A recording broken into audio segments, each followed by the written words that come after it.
Good evening, fellow Toastmasters and guests. There are many little ways to enlarge your world. Love of books is the best of all by Jackie Kennedy.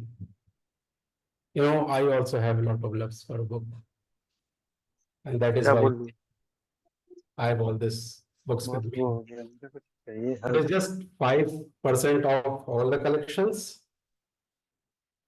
but yes, I used to collect a lot of books. I also try to read a lot of books, but haven't finished half of them. Now let's move on our club's mission. Our club mission is to provide a conducive, supportive, and positive learning experience in which members are empowered to develop communication and leadership skill, resulting in greater self-confidence and personal growth. Now, the general directions for online sessions. Ensure that you are logged in with your correct name. It will help us to identify you easily. All speakers, role takers are requested to add the name of their role next to their name. All the guests are requested to prefix guest before their name. It can be done by clicking the participants tab to rename yourself. Know when your camera is on and avoid doing any activity that may distract the speaker. Please mute your microphone except when it's your turn to speak to avoid background noises from interrupting the meeting. Please unmute your microphone and start your video when the Toastmaster of the day or the table topping master asks you to do so. Let the host and co-hosts handle all the controls. Now, the essay guidelines. Refrain from speaking about religion, sex, and politics in a derogatory manner.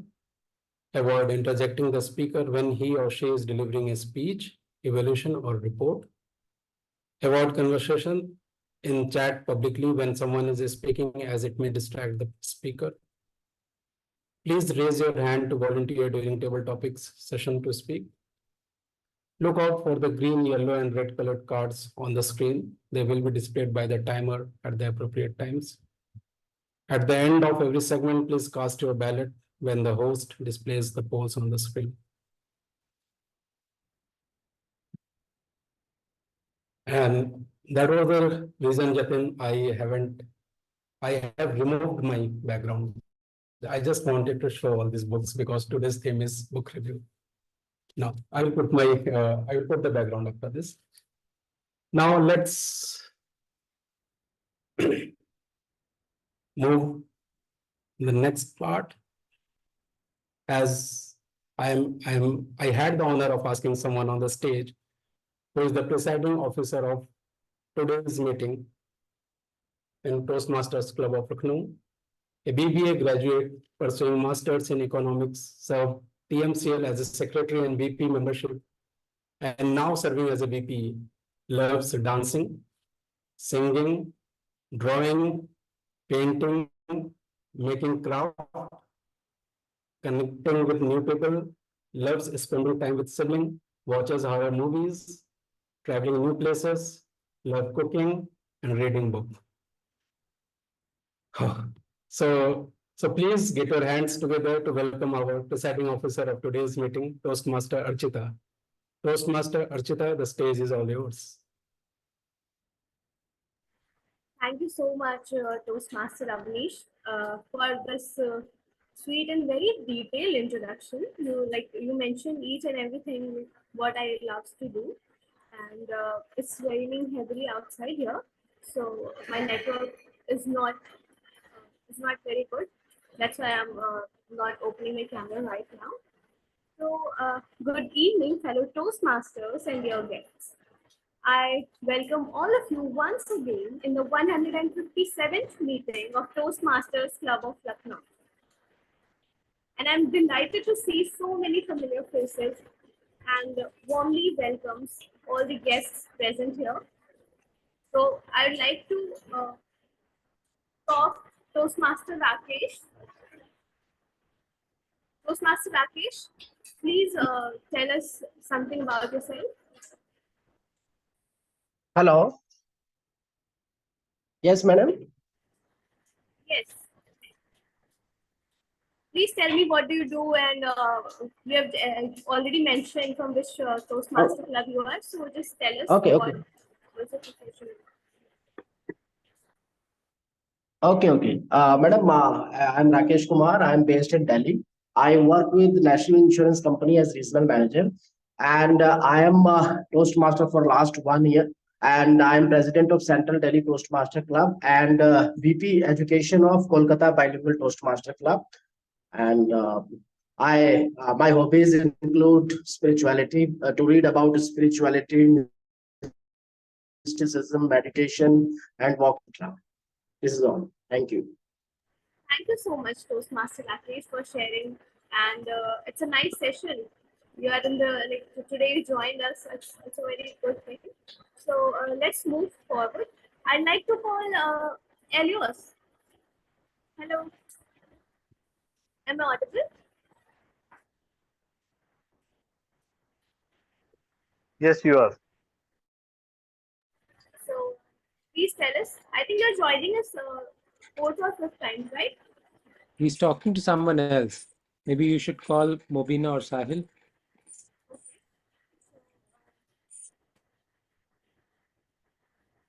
I'd like to call Mubina. Hello, Mubina. Hello, everyone. Hello. Please tell us something about yourself. I'm Mobina and I'm from Riyadh. I'm a soft skill trainer and I'm a seasoned Toastmaster.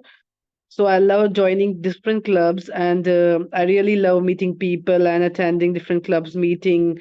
And I'm always eager to learn different things from everyone. Thank you so much for having me here. That's amazing. Thank you so much. Now I'd like to call Sahil. Yes, Sahil, am I audible?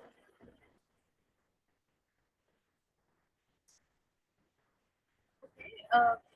Let's move to the Toastmaster Tarachil. He's also a seasoned Toastmaster. So Toastmaster Kumar, please introduce yourself.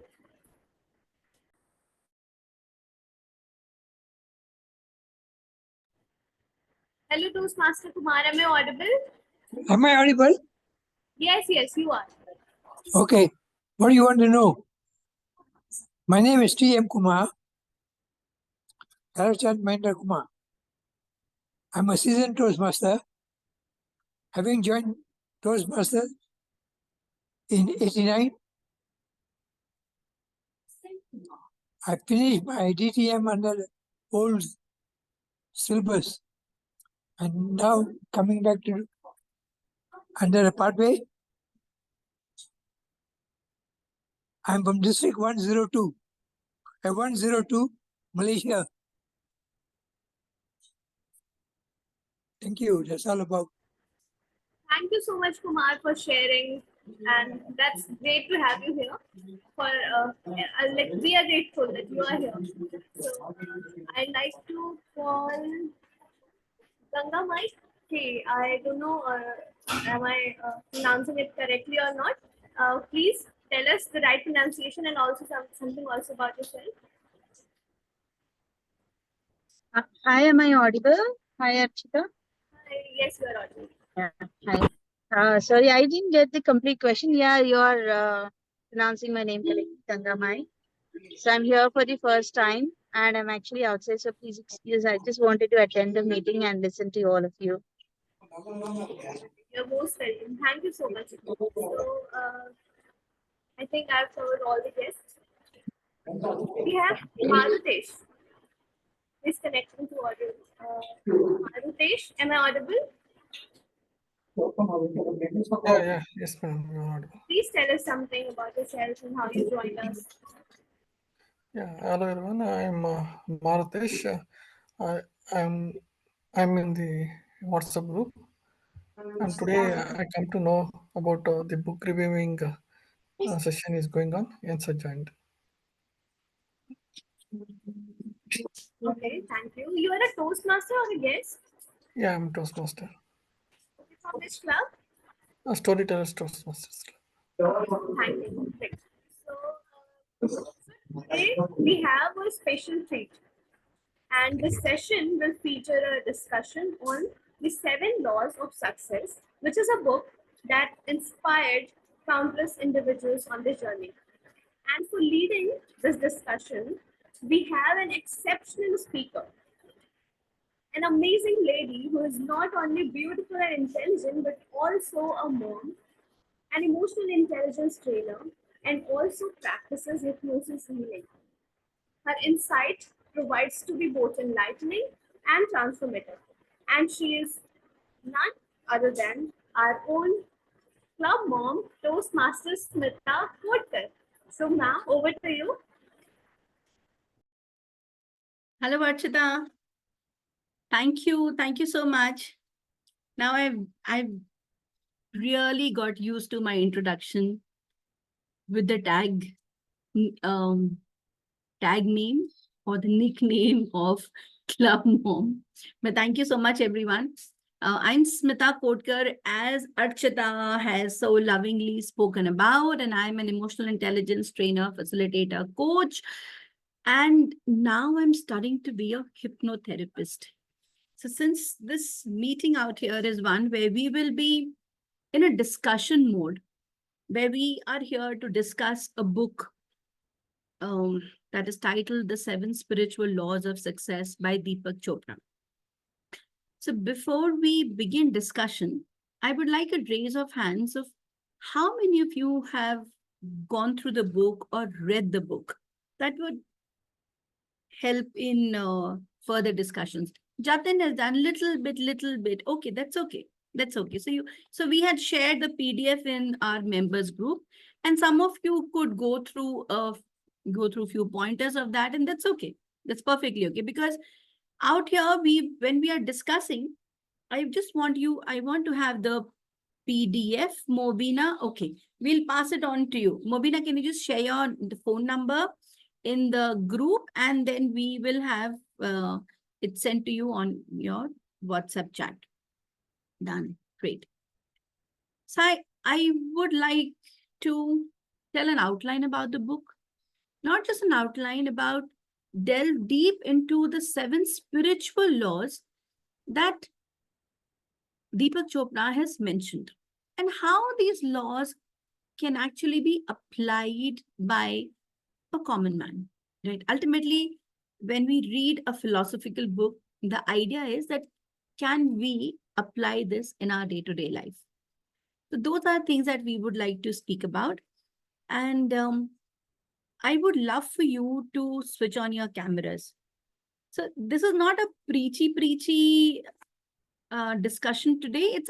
Or a meeting today. It's a discussion, right? So it's not a podcast where you can just plug into your ears and lie down. So I would love for you to participate in the discussion. So keep your cameras on. Let's talk to each other. That's the reason we join in a Toastmasters meeting, to discuss, to talk, to interact.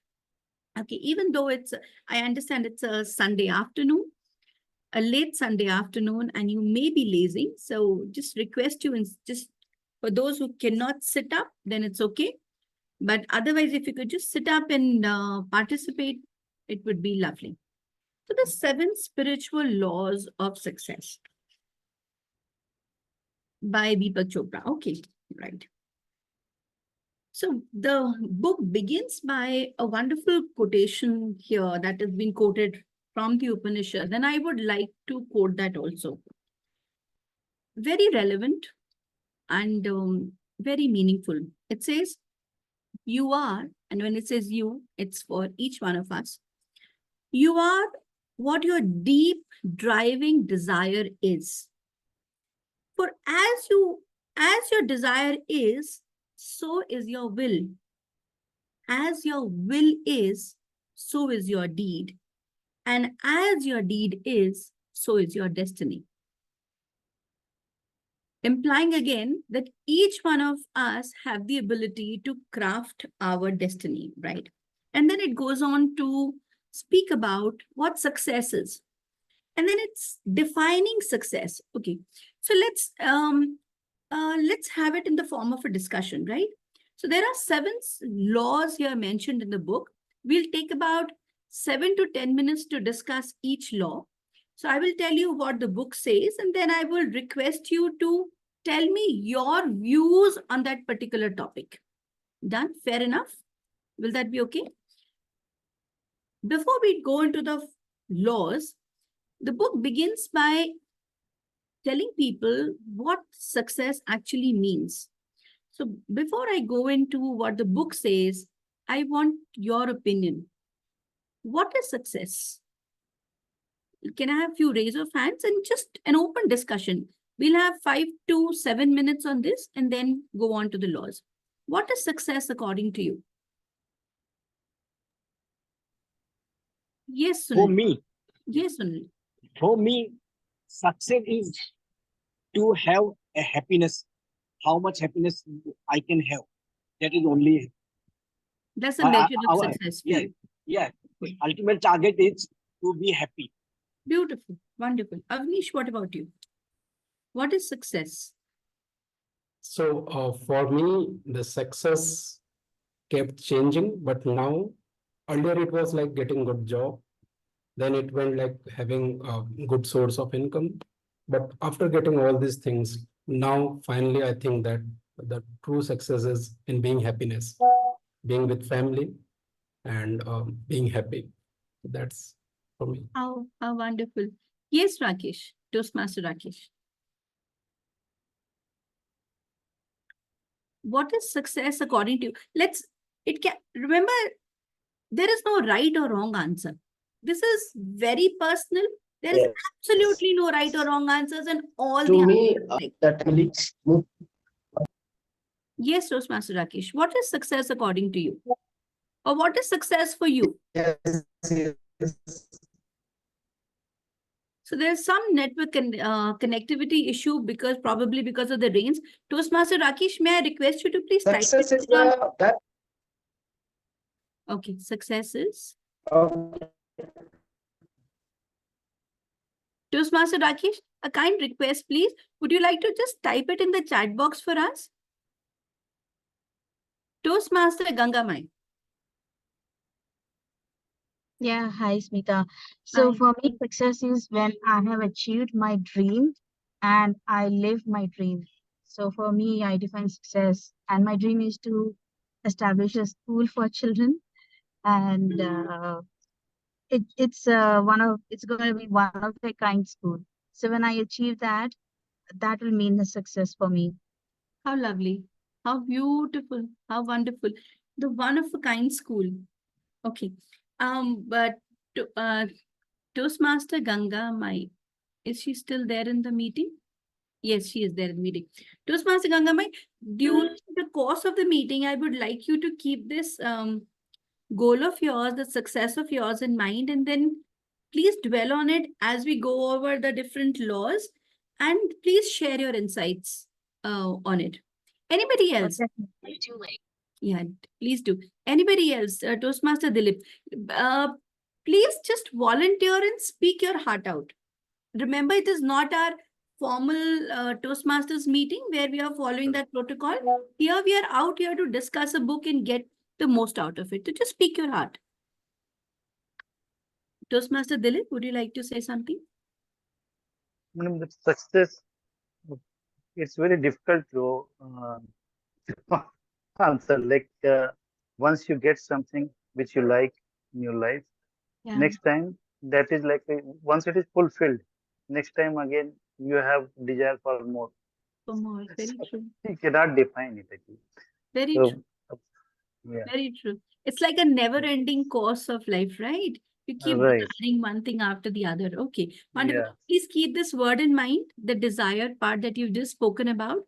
There's a very beautiful thing mentioned in the second law. I would like to ask you about it later. Okay. So we also have Dr. Dilip after a very long time. Hello, Dr. Dilip. Your namesake, Dilipji. Oh. Hello, Yes, Dr. that's what. Dilip. Would you like to? Actually, is it namesake or is it homonym?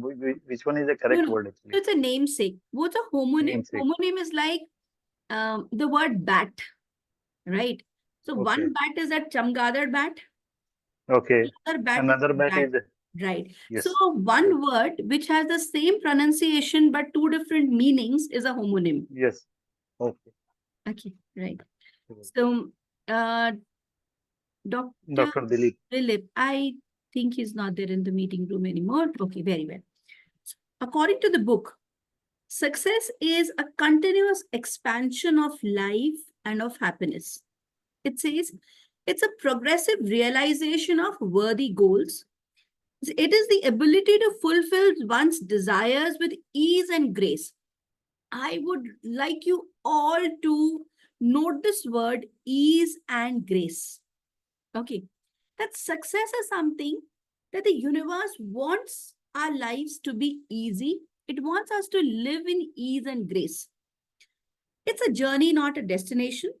It's the ability to have affluence, that is the abundant flow of all good things to you. Of course, the presence of all material abundance, good health, energy, enthusiasm, fulfilling relationships, creative freedom, emotional, psychological stability, sense of well being, peace of mind. It's like having everything that you want. And why not? It says that anything and everything that you want is within your reach to achieve. You just need a belief that you can achieve and you shall. It also says success is also an experience of the miraculous that is there, which we often miss out because we are looking at matter and we forget to look at the energy. It is also nurturing the seeds of divinity within us and unfolding of the divinity within us. This is a very important aspect that the entire book is framed on. Okay. Then we come down to, it begins with the 7 laws. Hello, Ruchi. Good to see you on screen. Do join in, dear. Great. So do join in, right? Now it says, how do you create things? What is creation? In the book, it says, the creation, it is the transformation of the unknown, the unmanifest, the invisible into the known, the manifest, and the visible.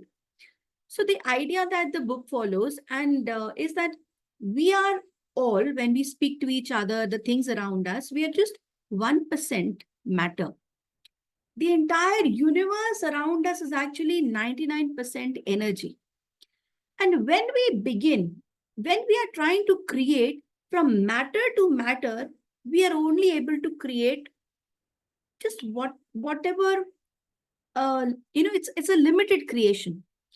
But when we begin to create from the energy field, when we are able to tap into the energy field, the 99% of the energy, and when we begin to transform from the unknown, then the known is limitless. From the unmanifest, when we are able to tap into it, then what we manifest is unmeasurable. So he says, the source of all creation is divinity. Now, it is not speaking about a religion. It is speaking about a spirit as in an energy. Okay. It says the process of creation is here in the mind. Our mind is the source of all creation. The process is here. And the object of creation is here, what you are creating in your material world, whether it's money or life or any other thing. Now, how do you do this creation? If you follow the 7 spiritual laws, then the creation becomes it becomes easy, it becomes effortless. So I've tried to create a PowerPoint presentation of all of it. Let me just share the first slides with you. Okay, I should go here. Madam, is it possible to share it with us? Definitely. I'll share the entire presentation in our members group. Done? Okay, thank you. Sure, I'll do that. Okay. So this is the book, and the overview of the book, when I spoke about, we speak about the 7 laws. It is generally about creating and how you can create and achieve success in your life, keeping these 7 spiritual laws, where we are generally talking about tapping the mind and establishing and getting a connection from the divine field into your life, right? Then the 7 laws, these are the 7 laws. The one is, first is the law of pure potentiality. Second is the law of giving, which is in a sense also the law of giving and receiving. The third is the law of karma, or the cause and effect. The fourth is the law of least effort. Fifth is the law of intention and desire. Sixth is the law of detachment. And seventh is the law of dharma, or the purpose in life. Again, when I say dharma, as it is spoken in Gita, the dharma does not mean religion. Dharma means the values that you have in your life, the purpose, the reason why you exist in life. That is the dharma. Okay. So instead of showing, I couldn't do the bullet points, ki 1 point comes, 2nd point comes. So let's discuss it and then I'll show you the slides. Okay. So what is the law of pure potentiality? The word, anyone? Do you find a word here from which you are able to probably think of what it means? The law of pure potentiality, the word is potential here. So thank you, Akshat. Yes, potential. So what is potential? What do you think the law of pure potentiality states? Okay. Okay, then let me just tell you, then let's have a discussion on it. It says that we, in a sense, all of us, we are pure consciousness and we are all pure potentiality. So consider yourself as that energy that can manifest absolutely anything in the entire world. That you have the potential, talent, progress. Yes, thank you, Elias. It means that you have the potential, that we as humans have the potential to absolutely create anything that we want. This infinite creativity, right? We are a spiritual essence. Later, sometime in the book, it says, when, it is not we humans on a spiritual journey. We are not here on a spiritual journey. Truly, we are spiritual beings who are right now on a human journey. It's like we have taken a stop, taken birth as a human and taking a human journey right now. We are actually all spiritual beings. And when we realize that we are spiritual beings, then in a sense, what we have to tap into is our true spirit. So we are all operating from 2 points. One is our true self and the other is our ego self.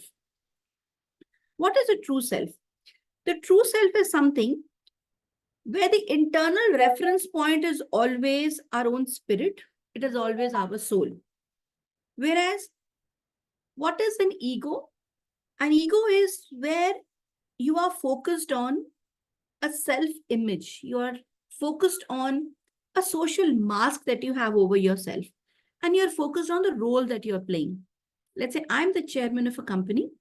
And as the chairman of the company, 1, 2, 3, 4, 5, 6 other things that I need to do or things that should be done to me, etc., etc.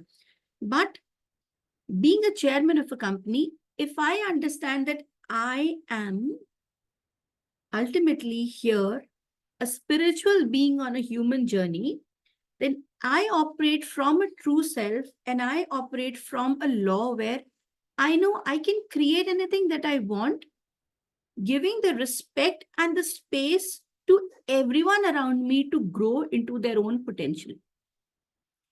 So this is, it says that we have the ability to fulfill any dream of ours because we are eternal possibility. How do you reach their pure potential? By letting go of your ego. So how do you know that your ego is in place? When we are doing something based on fear, when we are behaving, when we are getting influenced by external situations, circumstances, people, when we are constantly seeking approval of others, and our behavior dictates or others' approval dictates our behavior and thinking, that is the time when we are working from the ego self. Whereas if we are behaving from our true self, then we are all immune to criticism. We are unfearful of any challenge. We are respecting others. We are humble. And then we neither feel superior to anyone nor we feel inferior to anyone. When we reach that stage where we just feel complete in ourselves, that is a time we are behaving from true self. So now let me ask you all, in our day-to-day life, in everyday life, where do you think we are generally operating from? Are we operating from a place where we are not affected by what's going around us? Or are we generally affected from a point where A says this and it affects us? I need to do this to prove myself at some place. What is it that we are generally operating from? Anyone? Toastmaster Akshat. We usually start off in a reactive way, uh, generally responding to external stimuli and uh, shaping our responses according to what people around us expect us to do. Generally, right. So while going to the book, that is also I was seeing that in our general day-to-day life, the environment is affecting us all the time. But the book says that you are able to tap onto you're able to tap onto your own inherent power of pure potentiality when you become immune to the environment. When you understand that you have the entire power, when you have the strong belief that you have the power to actually do anything and everything that you desire, that is the time you are able to create what you want. Now, how do you tap into this power? So the book has also given some ways to do it, right?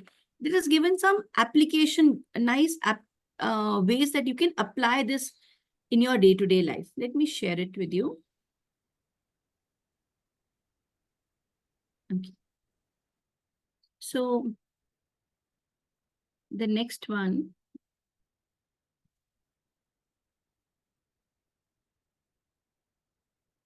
Okay, the next slide says, like I just spoke to you, that when we are recognizing our pure potential within, tapping into the consciousness that is within us and connecting with infinite possibilities, then it says, how do you apply it?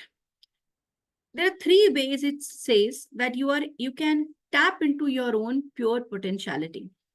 One is that you start having some me silent time, my silent time.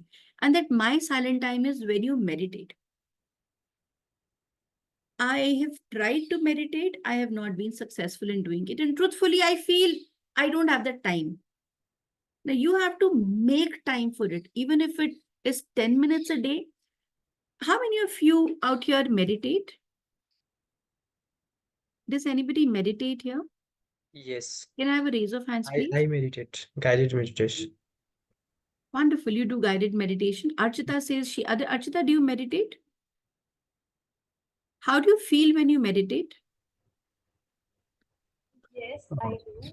When I started meditating, I used to feel like sleepy. Archita, But can you speak a now, little loudly, please? yes. I'm saying that in starting, when I started meditating, I feel like sleepy. But now I feel more calm.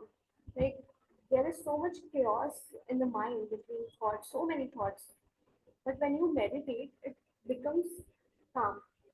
And the ones which I think are more important, we can focus on that, and it gives so much peace to our mind also. So it helps. How lovely. So I've heard people meditate and I've heard the benefits of it. I'm yet to do it truthfully. I've also done a few guided meditations, but when they say meditations and when the book says, it says, find a time when you're just silent. When you're just silent. So find a time in the day when you're not conversing, and slowly bring yourself to a time where you're not even thinking and you're just silent. So, to get devoid of thoughts, I've seen that probably, when I'm immersed in writing or I'm immersed in cooking is a time when sometimes I go thoughtless. So he says you find a time when you are thoughtless, you find that silent time within you. Second is through meditation. And another way is that you witness nature. So just spend some time for those people who have some pots at home, pots and plants at home, and you're not able to go out. For those who have a garden near their house, or if you go out on your evening walks, morning walks, a few minutes where you're just near some plant, you're just near nature, and it's nice to just sit and feel, go out for a walk or just sit there in a park and you enjoy and just feel good. But it is not just that. You have to witness nature. So you come closer to a tree or you come closer to a plant and just observe. And just observe the probably the striations in the leaves, or observe how the roots are going. If there's a climber on the tree, the weight is moving up. So you just observe. When you are observing, those are also the times when you will go thoughtless. So some ways. And the third one is very important. He says, be non-judgmental. Anything and everything that happens around you, we generally tend to have an opinion about it. Somebody is sitting in that manner, somebody is speaking in that manner. He should have spoken in this manner, he should have behaved in this manner, or somebody should have done that. That shoulding that we do for people or things around us, he says that when you come in a space of non-judgment, when you start practicing it truly, that is the time you will slowly start tapping into the field of pure potentiality. Okay, thank you, Akshat. The second law, he says, is the law of giving. Now, in a sense, the law of giving is also the law of receiving. Here, the important point this law says is that everything is meant to be in a flow. Okay. At the moment the flow stops, the energy stops. And the moment energy stops, there is stagnation. So in the entire universe, everything is meant to be in a flow. For instance, he's given a very good example of blood. When the entire blood is moving up inside the body, the movement is there, the life is there.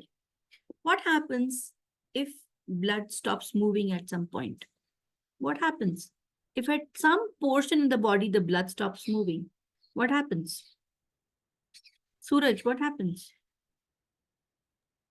That part of the body gets immovable, or even it becomes useless. So there's a clot that will happen. The energy will stop there, right? Similarly with life, if the energy does not move, what happens? There is stagnation. Let me give you the example of nature or trees around you. It says everything in the world, the universe is made in a manner in which give and take have to be in equal balance.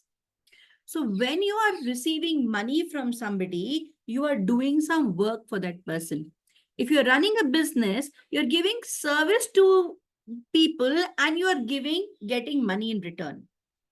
In relationships, the amount of love that you give is the amount of love that you will get. Right? The amount of concern that you give is the amount of concern you get. Now, mind you, they'll be saying, I love my girlfriend so much, she doesn't love me back that much. So you don't have to think of giving it to a person and receiving back from that person. Universe says you give something and you will receive an equal measure. You will receive an equal measure. The balance will be maintained. Now you do not know from where you're getting. Right. So there are millions of people on the earth and we are all taking in oxygen and we are breathing out carbon dioxide. What are we doing? It's an intake and an outflow, right? So a give and take is maintained. Similarly for the trees, they take in that carbon dioxide and then they give in the oxygen. Let's say the trees stop giving oxygen. What happens? They say, "Hum to nahi dete bhai, ja, bahut ho gaya." People don't listen. What happens then? Jatin, what happens then? Have you come across a tree that says, "Main to nahi deta oxygen, bahut ho gaya"? What happens then? There would be no. He doesn't. Go ahead, Sunil. You continue. You continue. Sorry. Yes, Jatin. I was saying um, the harmony, the balance of the system sort of goes away when everything. Yes, the balance goes away. But what happens to the tree itself? It stops giving the oxygen. Fine, we don't get the oxygen, we die. People around, it says, "I don't want to give." But then how does it live? Because if it does not give oxygen, it does not receive the carbon dioxide. It receives the carbon dioxide because it gives us oxygen, right? And we are breathing out the carbon dioxide that it is taking. So the continuous intake and outflow that is maintained, inflow and outflow that maintains, is what gets the entire universe running. So he says the second law says that what you give is what you receive. And it is always an equal measure. A beautiful word it says, excuse me, my battery is dying. I need to call for the charger. Just a second, please.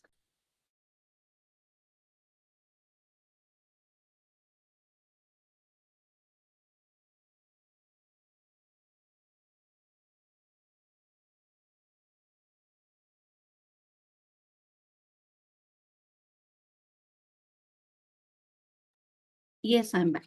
Okay. So the two words he says, you will have affluence in your life when you ensure that you are keeping this law always in mind, that you focus on giving and the universe will focus on giving to you. That is, the universe will ensure that you receive. The word affluence itself comes from the root word affluere, which is beautiful to understand, which means to flow out. So in a sense, affluence means to flow in abundance. So again, it's a flow. Do you know what? Money also has got a word called, what is the other word for money that we use? Currency. Currency. And what is the base word of currency? Income. No, the base word. From where is the word currency originated? It is originated from the Latin word currere, which means to run or to flow. So money is also going to be in, if you keep it in continuous flow. If you just keep it with you, it will become stagnant. But if you keep investing here and there, then what happens? Then it is always in flow, right? So I was listening to one of the teachers who also said, don't even keep money at the same place in your house. Lakshmi chanchal hoti hai, jagah badalte raha karo apne ghar ke andar. So I don't know, but that is what she said. She said, usko, keep changing the places because it loves to move. Because you have, right? You're not, the cash that you have at your place, just keep putting it in different places. Don't keep it in a way. So here he says, then how do you use this law in your day-to-day life? Let me share my screen again. This was the law of pure potentiality that we did. Okay. So the law of universe, right? This is what we, the second law, the law of giving and receiving. Anybody, have you ever felt that in your life, that in some manner, this balance is not there of giving and receiving? Has any one of you ever felt that the balance is not there? Jatin says yes. Jatin, in what manner have you felt the balance is not there?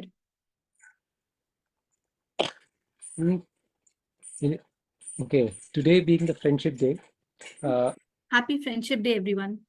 Happy Friendship Day. I feel that at times in friendships, it's you sort of keep giving, and then people don't even. Obviously, the expectation is not that it should be reciprocated as equally as you're giving, but then if it's totally lopsided, then at times you feel okay, this is too much. You keep on giving and you're not receiving as much as you should. In the sense that at least not receiving something tangible, just receiving attention, receiving love, receiving gratitude. Those are things that would be more useful than or are lacking in that sense, and that certainly then that relationship becomes totally one way. Very right. Very right. So when you feel that you are giving more in a relationship and you're not receiving as much, is that relationship fruitful? Is it leading to happiness? No, right? Is it creating a feeling of abundance of love in your heart? No. So the law of giving is stating just that for you to maintain the balance, when you are able to receive and give in equal measure, right? When you're able to do that in a particular relationship, or you're able to give that to the community, that is the time you will start having success in your life. Now, for this particular thing that you're feeling, Jatin, anytime and every time you feel that, for others also, that let's say this is the kind of when it's friendship, right? What is the feeling that you are giving from your end to that friend? Jatin. Feeling of being important, being valued. Okay, right? So now these two feelings are probably you're giving to a particular friend or a group of friends from whom you're expecting it back, right? Now the law of the universe is always in balance. Okay. From this place, the balance is not there, but just for you to feel better, I will share with you something different. Now, the value, and what was the first one? Sorry, what are the two things? One was value, the second one. It's the same thing, importance, value. The other may be love. Okay, so love and value, let's say, right? So I want you to just see from where all other places in my life, am I receiving love and value where I may be giving, I may not be giving? Just for you to feel better, for others also, right? It could be a pet. It could be a neighbor. It could be somebody, some friend of you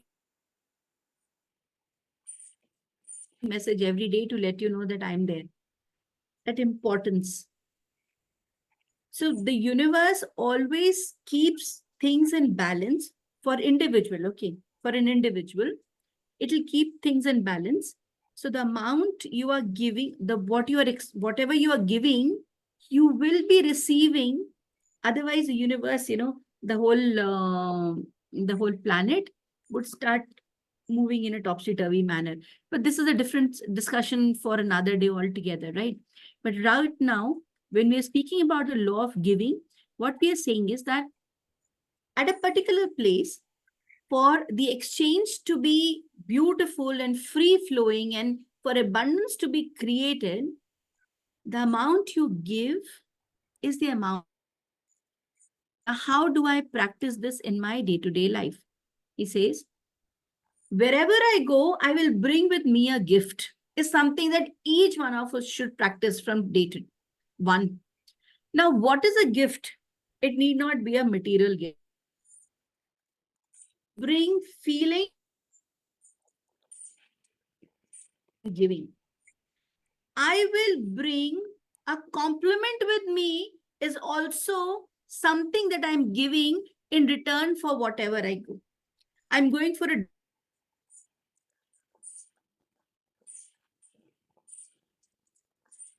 heart and give it to the other person. Another beautiful thing is I will gratefully receive all the gifts. Okay.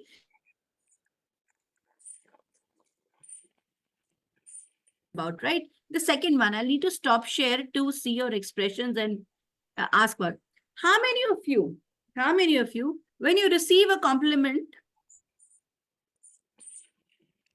अभी ऐसे ही, नहीं, oh, you're looking very good today. Your shirt is, अरे ये तो बहुत पुरानी shirt है. Actually, ये तो, अरे,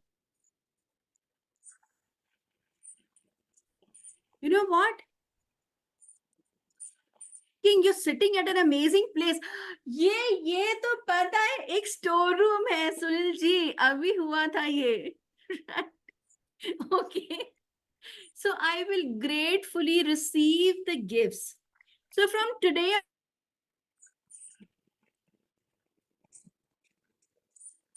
urge to say, nahi, I don't deserve it. And you will say, thank you.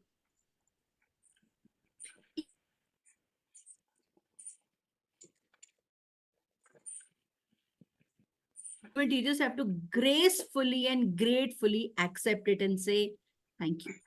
So I will receive abundance from coming to you.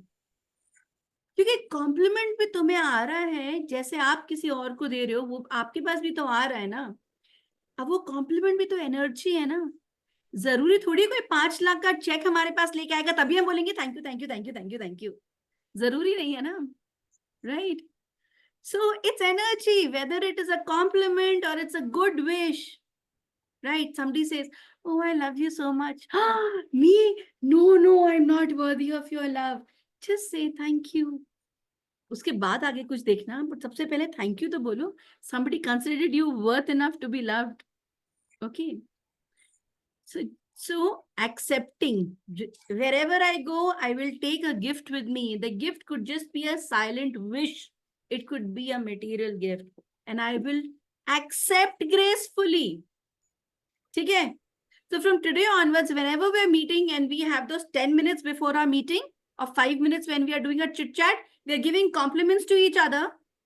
Okay, everyone, we're giving compliments to each other. And when we get a compliment, we will say thank you. And we will receive the compliment. Done? So this law, we are definitely going to start exercising and practicing from this meeting itself. Okay, so give me a compliment. Come on, give me a compliment. So much, ma'am. Thank you. Come on, you can give me more compliments. You are looking young. Oh, thank you, Sunilji. How lovely. Why you इतना miserly क्यों? फटाफट से बोल दो, एक एक की wait मत करो. इसने क्या बोला मुझे सोचना पड़ेगा कॉम्प्लीमेंट देने के लिए. Thanks, madam, for giving this knowledge to us. Thank you, Dilip ji. Great, wonderful, great. And now when you say thank you, it does not mean you have to return the compliment immediately. You can, and it's nice to but first accept and then give a compliment back, right? So Dilip ji, I'm glad you could be here today. Suraj, wonderful shirt. I love the color. Jatin, I love the haircut. It makes you look as part of the forces, है ना, Suraj? Doesn't it look like a crew cut? As if he's ready to go over there. So one with the Fauji's. Sunilji, like I said, love the place, the outdoors, right? Avnish, I love the spotted t-shirt. Akshadji, glad you got part of our club. And Toastmaster Tarachand, every time you join the meeting, it's wonderful. Great. I have a comment for you in chats. Compliment for you. You explained beautifully the gifts of the book. Thank you, Ruchi. And I would love for you to come here again and again and join our meetings. So now we are coming on to the third law. That says the law of karma or the law of cause and effect. Okay. ये हमने बचपन से सीखा है ना, जो बोगे वही तो पाओगे, right? It's the same thing. Whatever you sow, so shall you reap. Okay. Now there is this beautiful story I'm sure many of you would have heard also. Have you heard of the story of that farmer who used to sow corn in his field? And he's a very rich farmer. Have you heard the story? Okay, so I'll tell you a story. So there was this farmer who used to sow corn, okay?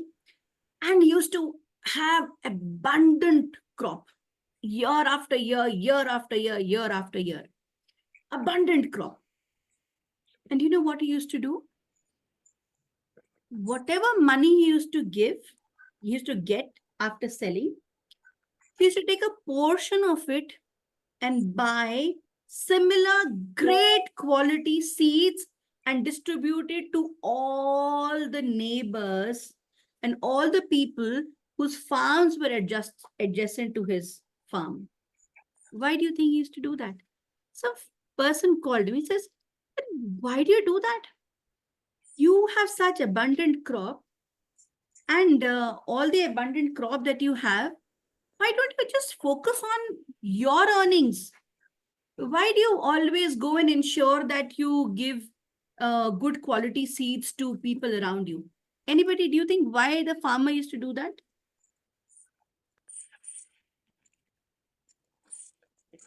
Anybody? Maybe He was passing currency. He was passing the currency to flow. Passing the currency to flow. Okay, good-natured guy, hai na? Good-natured guy. Anybody else, Sunilji? maybe he thinks that my neighbors will have abundant crops, then they will not see me, or they will not try to steal my crop. They will not harm me. Wonderful. होता है ना बुरी नजर वाले तेरा मुंह काला, वो वाला काम नहीं होगा, है ना? This is what you are saying, Sunilji. Great. Good. Anybody else? Better pollination. Huh, who said that? Satish. Yeah, Why don't you come on camera? I will come. I am sleeping. You're sleeping. So don't sleep. You'll fall off to sleep. Okay. Great, great. Very right. Wonderfully said. So, Avnish, you were saying something. Acha, Avnish is not on screen Yeah. for the file. No, I was saying something, but I don't know like if it is relevant or not. That's okay. Let it not be relevant. Remember, we are But here for a discussion. That's okay. I have seen farming, so I know. Suppose if I grow any good grains, or for example, tur dal, right? And if there is no farmer who is growing that tur dal, the chances is very high that all the birds or all the animals will hit my grains, and the chances is that my grains will be affected more. And that is why if everyone around will grow the same grain, the chances is less that animal or birds will come to my grain and like it will impact me more. Oh. That I have seen in case of farming. I don't know like if it is relevant or not. क्या बात है, मतलब electric वो लगाने पड़ेंगे हमें, wires लगानी पड़ेंगे ना प्रोटेक्ट करने के लिए. Okay, so our thoughts are very powerful. The direction we take our thoughts to is what we ultimately think. But Satish actually said the right thing. He hit the nail on the head. He said the farmer says that when the flowers come up, the bees and the birds are going to pollinate, right? Chances are कहाँ से pollination होगा? It's not like तुम बोल सकते हो ना bird को और bees को मेरे ही plant का crop में से ही pollinate करने के लिए मेरे ही plant का crop को करना है, ऐसे नहीं कह सकते ना. It will go around to neighboring farms, right? So I want my neighboring farms to have great crop so that when the bees pollinate, my crop is not, the quality of my crop is not affected. That's okay if they prosper. It's good they prosper. But if I don't look into that, my crop is going to get affected. Right. So the more he gives, the more he got in return. Okay. So this is what this law essentially speaks of. What you sow is what you reap, right? And there are certain ways that he says that you should look into the law of karma.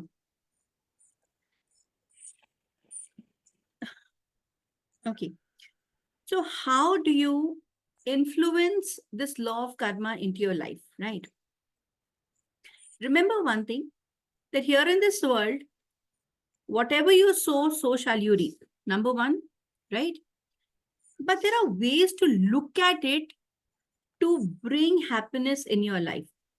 So somebody hits his foot against the table. चोट लग जाती है उसको, वो क्या करता है? अरे चोट लग गई, दात तेरी, मेरी किस्मत खराब, चोट लग गई. There's one thing that he can do, right? He can keep crying over it. So remember, number one, if he has got hurt, probably that is because of some reason, cause and effect. He kept the table there. He could have kept the table somewhere else, right? So for some reason, he's got hurt. The second way to better your life is now think, how can I make this experience a desirable one? So when he is sitting there, he can think, what can I do? Probably I've got hurt because I need to do interiors of my house. If I have, as an adult, have got hurt, probably if I don't look into the interiors now, my child can get hurt tomorrow. So I need to understand where to place the furniture. So what is he doing? He's thinking into making this event an event of learning for himself and how to better his life. Probably he may end up writing an article in the paper about how to beautifully design your room so that your children don't get hurt. And he can go, so he can see how to bring about a favorable change in his life. So when you are doing that, what are you doing? You look for an opportunity to grow because of whatever has happened to you. This is what the law of karma says. That whatever had to happen has happened. Instead of crying over it, you have to see what is it that you can learn from it and what is the opportunity of growth. One is you learn from it, but don't stop at that. Find an opportunity of growth. What can I do from here? Can I make money out of it? Can I do something more out of it? So look for an opportunity of growth is what the law of karma says. And how can you bring about in your life? Let me also show this. Okay, now the next slide. The law of karma, the cause of effect, we have already spoken about, right? That every action generates energy, positive karma through beneficial action, the impact of our choices in life, right? So we took all these points through that story that we, the story that we heard about the farmer. Now, how do you bring this law into effect in your day-to-day life? He says, every time you're doing something, you have to do these things. I will share this PPT with everyone. Don't worry. Okay. So just, I will witness my choices with conscious awareness. Every single thing that you're doing. Let's say I'm sitting here in this chair right now. So I have a chair that has a backrest. And while speaking to you, probably if somebody else is speaking, I can just move back and rest. So I chose to sit on this chair versus some other chair. So every single action that we are doing, it's a choice that we are making, whether we are sitting, standing, sleeping, going out in the rain, anything and everything that we're doing, just do it with conscious awareness. And ask yourself two questions. What are the consequences of this choice? And will it bring happiness and fulfillment to me as well as others? Anything and everything that you do. And then just let your heart guide you instead of your head. Your head will take logical decisions, but your heart is your inner compass. Just let it guide you. It is a voice of your true self. Let it guide you. Okay. So does anybody have anything to say about these 3 points, about how you feel, or do you think these points are implementable, where we can make choices with conscious awareness? Do you think it's possible to make choices with conscious awareness all the time? Anyone? I just have this thing where it's about what's mentioned about spontaneous right action. Spontaneous right action. Okay. It says that there's only one choice out of the infinity of choices available Huh. at every second. that will create happiness for you as well as for those around you. Hmm. And when you make that one choice, Hmm. it will result in a form of behavior that Hmm. is called spontaneous right action. Hmm. True. Spontaneous right action is the right action at the right moment. Hmm. It is the right response to every situation as it happens. Hmm. It is the action that nourishes you and everyone else who's influenced by that action. Hmm. Absolutely. My only concern, my only concern with this entire paragraph and the concept of spontaneous right action is Hmm. it says there's only one choice. No, no. So what he's trying to say, बोलो आप पहले बोलो. Anyway, there's only one choice. That's a main concern that I have. So he says, when he says there's only one choice, remember, मुझे ये glass है, ये table पे रखना है, right? If I want to keep it on the table, wherever I'm putting it on the table, there is one choice, right? I can put it on the table any point of time, are infinite choices. But when I put it on the table, I've exercised one choice. Right? I've exercised one choice. Because in effect, if you're moving somewhere, if you've taken a step towards one direction, when you have taken a step at that point in time, that is the only choice that you have made. I lift this pencil. Can you see that? Okay. So I'm going to stop share. Are you getting this, Jatin? What he's saying? When he says there is one choice. So I have this table where I have a book here, I have another laptop here, I have my laptop on which we'll be having the meeting. My this book is here, my notes of this book is here, my mouse, my pen stand, table lamp, etc. Everything is here, right? While talking, I have infinite possibilities of keeping my cup anywhere, the one that I have in my hand. Okay? Anywhere. But if I keep it here, when I've done it here, this is one choice I've exercised. But now, is it serving me this choice? मेरा हाथ लग सकता है, कब गिर सकता है? Right?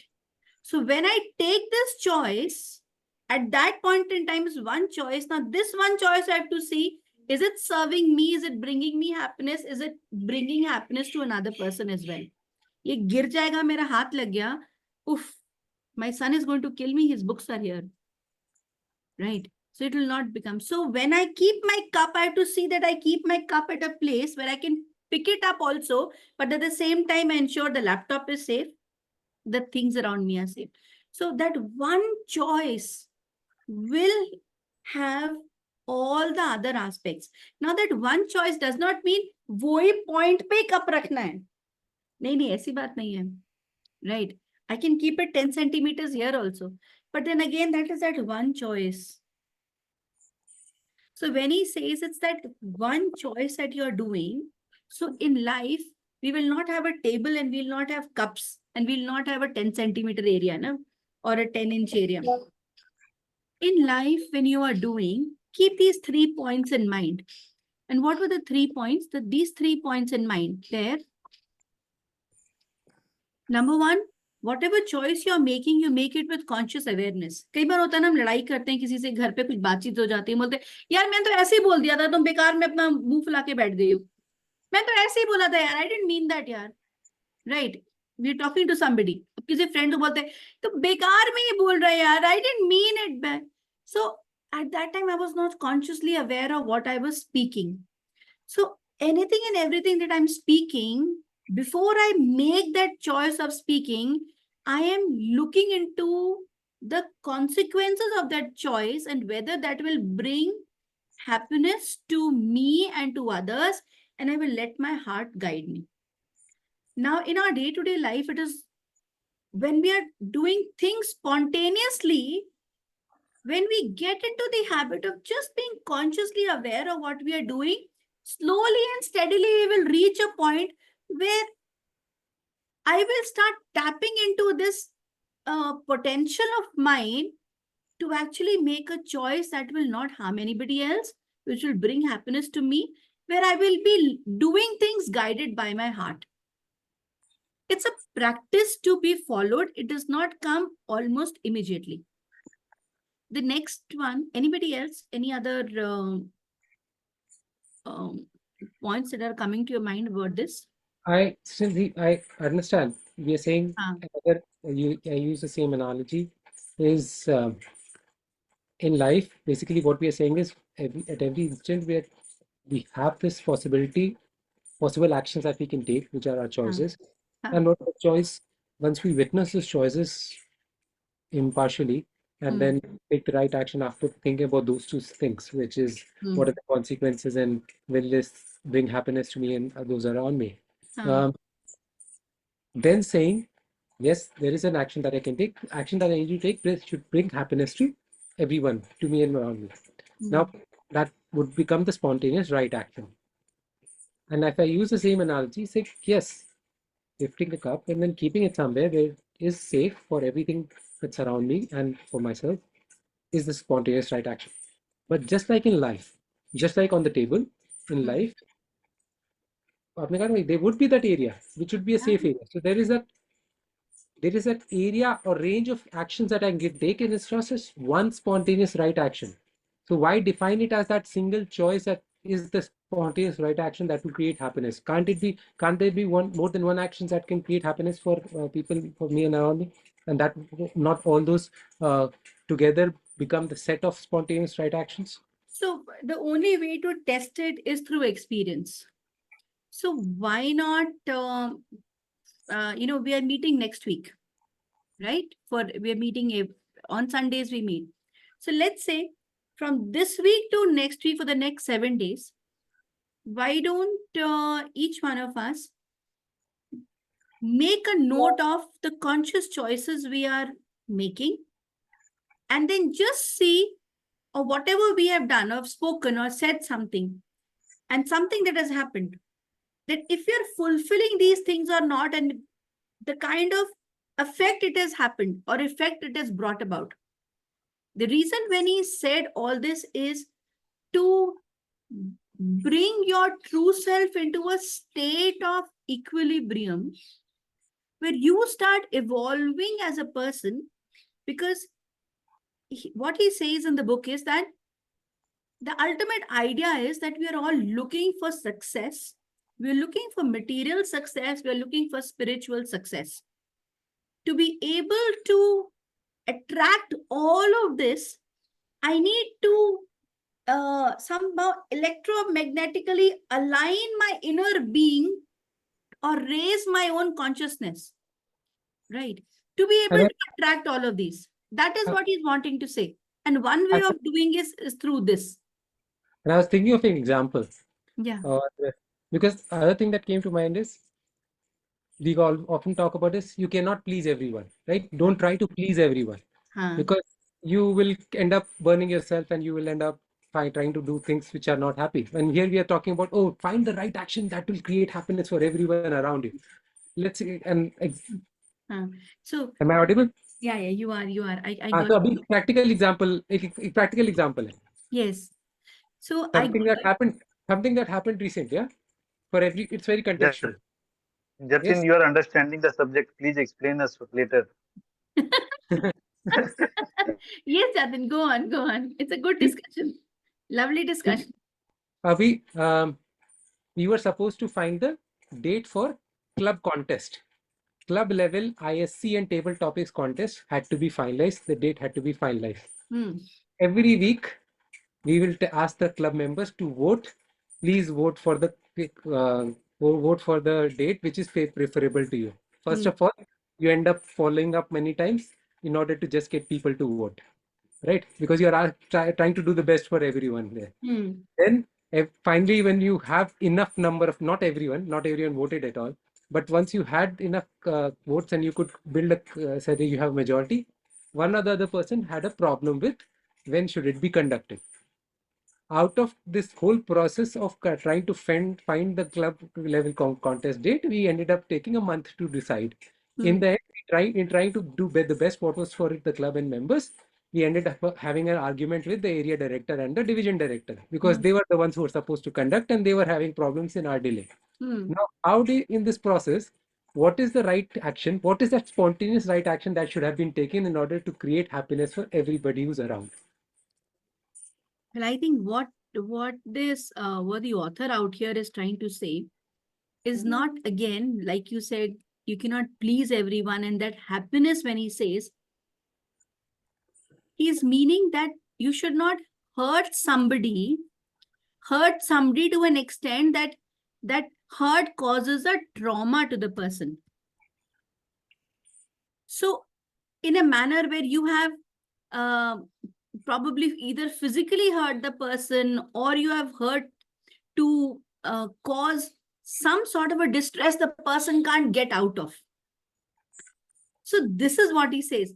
But of course, you cannot have, when he says that you, very truly, you cannot please everyone to have a desired date. That will not be there. Now, again, for that very person who says, let's say 10 people have agreed to a date, the 11th one says, I am not available out there. Now, that person has to then look into how important is this event for me? How, can I go forward with it? Can I leave this event for whatever reason that he's doing? Take into consideration that if 10 people have voted for it, then probably it is fruitful for 10 people. And as the club president at that time, you have to take into account that 10 people have voted and one hasn't. If people can somehow manage, then very well. If it is not possible, then you go ahead with that date. So here, pleasing people, being a people pleaser is not what he means. So here, material happiness or happiness does not mean that, everybody has to be satisfied. When he says this, he says, whenever I make a choice, I will ask myself two questions. What are the consequences, and will it bring fulfillment and happiness to me and also to those who get affected by this choice, right? But here, the choice of happiness does not mean people pleasing. Okay, it means to not hurt somebody to an extent that it causes a rift in the relationship, or it causes distress to an extent that it gives me bad karma. So here, cause and effect is that.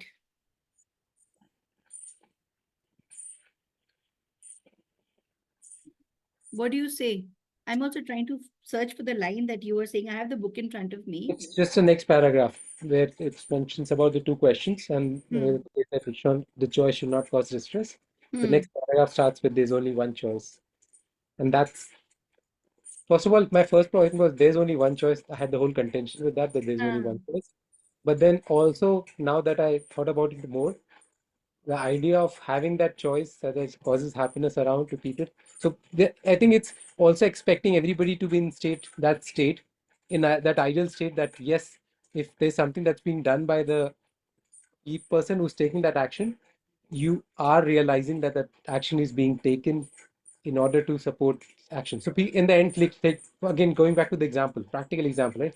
In the end, we did what was best for the club. We managed to convince Sunilji to take take the contest just before he took the train. We managed to ask Suraj to come to the contest and participate, right? And we managed Devika to also come in. So the three contentions we resolved, and we got the club contest done. Yeah. And we ignored the area and division director, and we did the contest on our own. On our own. Yes. So in the end, we managed to do whatever was best for the club. But at the end of the day, we still had that rift with area director and division director, which we resolved. We said, okay, we convinced them, and we told this is what our intention was, and this is what we should. But at that moment of time, that action didn't bring happiness to everyone. So how's that? Would it still be called spontaneous right action because all is Why not? Why not? When it's, I think that is what they're trying to say, that something that nourishes everybody, and in the end, it brings about a favorable action. Right now, many a times, what we're doing at that particular moment may not be, may not be visible. That effects of it may not be immediately visible to many a time. for instance, as parents, when we are telling our children to do certain things, for a children, it may be for a child, it may be a diktat. Let's say go off to sleep at 10 at night. It's already very late. The child may want to just sit for an hour or more. Hello, hello. Yes, Toastmaster Tarachan, you want to say something? Would you like to say something? Okay, I thought he wanted to. So at that point, it may look like a diktat to the person, but probably in the longer run, in the bigger scheme of things, telling your child to sleep at 10 in the night is something that is nourishing him and nourishing you as well. So this is what he says. In anybody else, if any other views on this aspect of cause and effect? Okay, there's one more thing I'll share. He says, many times not many times, your body will tell you exactly. If there are certain things that you are going against your wish and you're doing it, but your heart is not aligned with it, you will get a sensation in your body. Just be open to receiving those sensations. Your tummy ache or something in your body will tell you that this is not the right thing. A feeling. Sometimes we have this intuition, right?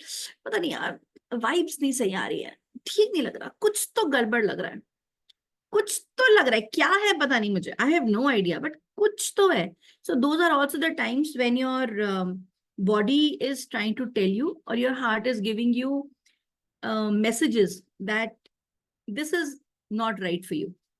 So this is what the law of karma or the law of cause and effect says, right? The next one he says is Hello. Hello, Toastmaster Tarachan. So I'm back on the main. Yes, Toastmaster Tarachan. Would you like to say something? You're on mute. If you're speaking, you're on mute, sir. Request you to unmute, please. Okay. Yes. Can you hear me? Yeah, we can Okay. hear you now. Happiness, whatever we do to gain happiness for ourselves first. And for the majority of people, we cannot please each and everyone because each and everyone have got different ideas and different aims and objectives. So as long as you feel you are right, you feel you are happy about it, carry on and do it. Don't worry about the rest. Yeah. That's my attitude. Lovely. So if your heart gives the green signal, the way Akshat is giving me the green points and telling me after every 10 minutes, kitna ho gaya with every points. Thank you so much, Akshat. With the way, so when your heart gives you the green signal, go ahead, you go ahead. Because that's the time, that is your heart saying it is the right decision for you and for others around you. So don't think of creating a trauma in somebody else's life. वो जो सास बहू serial आते हैं ना, बहुत मजेदार आते हैं ना, नहीं नहीं नहीं, and then वो 3 बार करके वो रुक जाता है. You know that when you're causing trauma to somebody, don't go and do that. That is what it is staying in. The next one is wonderful. You know, it says जाओ सो जाओ, कुछ काम मत करो. नहीं ऐसे नहीं कुछ होता है. सब लोग चुप होके बैठे हुए थे. I had to say something. It says the law of least effort, which is wonderful. It says nature's intelligence functions with effortless ease, with carefreeness, harmony, and love. And when we harness the forces of harmony, joy, and love, we create success and good fortune with effortless ease. Remember that word, ease and grace? This is what it says. So you let things be. आप घास को छोड़ दो, कहीं पे छोड़ दो, घास उग जाती है. आपको जाके ट्राई नहीं करना पड़ता. The word try to do something, try. I want to think of an idea, I want to think of an idea, I want to think of an idea. There is no idea that comes. उसको छोड़ दो. Start doing something else. Suddenly light bulb जलता है. Wow!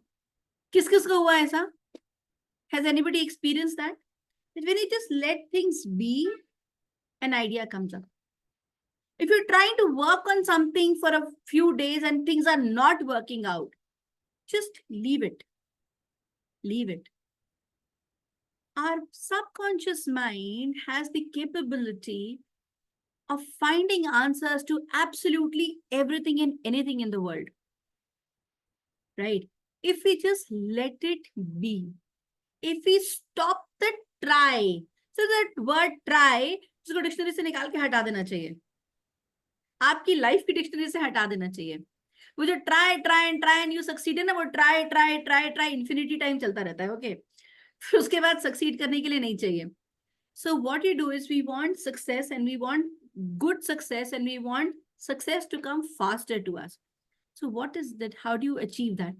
You achieve that by starting to tap into your infinite potential of the true self, that is, by waking up the true self, and we are following the laws. We are following it in that manner itself, from potentiality to give and take to cause and effect, and now to the law of least effort. He says grass doesn't try to grow, fish don't try to swim, they just swim. Flowers don't try to bloom, they just bloom. Birds don't try to fly, they just fly. So what we do is we try to do something. Instead, whatever you want to do, just do it. In our quest to do it perfectly and properly and do it in a particular manner, we stop ourselves from doing it. Just do it. Does a bird, when it takes the first flight, actually start flying across the 7 seas? No, it doesn't. It just opens up the wings. Probably sometimes it falls, and that's okay. The law of least effort says that you just submit to yourself and you just do. You just do. Don't put logic, don't put permutation combinations to it, and just do. Okay. He says, when you are in harmony with yourself in nature, and when you're established in the knowledge of your true self, you can make use of this law of least effort because your actions are motivated by love. Okay. When you seek power, when you seek control over others, when you seek control over a thing, you are wasting energy. So when you're trying to do something, try kar rahe hain, kaise karu, kya karu, you are wasting energy. You're wasting your own potential. Don't do that. Don't try to control that event. मत करो, बस कर दो, बस कर दो. जब आप कर दोगे, what will happen? Once you have done it, creative ideas will start flowing in. Dilip ji, मुझे लग रहा है मैं लल्लाबाई भी बहुत अच्छे से गा रही हूँ, इसीलिए मुझे ये ड्रामे करने पड़ रहे हैं. आप सो रहे हो मेरी आवाज के साथ. मैं आपको रिकॉर्ड करके खुद भेजूंगी. Sorry, madam. The concepts, what are you telling? Actually, I'm not from that background. But No, like it's okay. heart, like one is like physical heart is there. Then another heart is like poetic heart is there. Then one mind is there. One brain is there. One conscious. So these are very, very difficult concepts actually. I know. So I picked up this book. So since I picked up this book and we decided to speak about it, so we decided to discuss and discuss the book. That is why. So what is mind, what is soul, what is all those things? So I get very much confused actually. You are talking. That's okay. For me, I think quantum mechanics is much simpler than what you are talking. Deepak Chopra has written the book. We are here only discussing the book and how we can apply it. Yes, Jatin. I think Law 5 would be of interest to Dilip ji then, because it talks about quantum field. Yes, great. So quickly, we'll finish this law. So you've got the gist of it, right? It is, don't interfere with the flow of energy. Don't try to do something, just do it. When you seek money for anything that you do with the thought of a personal gain, right? Because we are all working. Of course, when we are working, we are doing for personal gain only. But if you have a selfish motive, in the sense, what is that selfish? It is being selfish is not, I'm not speaking about self-ishq, that is not do the self-ishq. मतलब अपने लिए मत करो, अपनी family के लिए मत करो, ये नहीं बोल रही हूँ. But when you do something with the idea that this is for me, I'm holding, करने, इसको नहीं दे रहा, उसको नहीं दे रहा, यहाँ नहीं जा रहा, वहाँ नहीं जा रहा. When you do things like this, then you block the flow of energy. And then you block the flow of affluence that is coming towards you. Right? So when you do, you just do with the thought of love. शायद मेरे ये करने से मेरे neighbours का भी भला हो रहा हो, तो कोई बात नहीं, अच्छी बातें हो जाए. So, or या किसी और का हो रहा हो, you know, somebody else is also getting benefited, so be it. Right. So don't stop the flow of energy by thinking, I will do it for myself and I will ensure that I do not do for anybody else. That is what he says by the law of least effort, right? And how do you use the law of least effort in your life? So there are 3 points again for this. Number 1 is by practicing acceptance. What is acceptance? A very beautiful line he says, each one of us are where we are because the universe wanted us to put us in that particular place at that very point in time. तो होता है ना, मेरा बचपन ऐसे क्यों बीता, ऐसे ही क्यों मेरे साथ हुआ, मेरी किस्मत खराब है. He says, if you dwell on that, remember, if you are placed at a particular point in time, that is because those things were meant to happen in that way for you to reach where you are. So if you accept this moment, so if you dwell on the past, or if you keep thinking about the past, the only finite thing in our lives is past.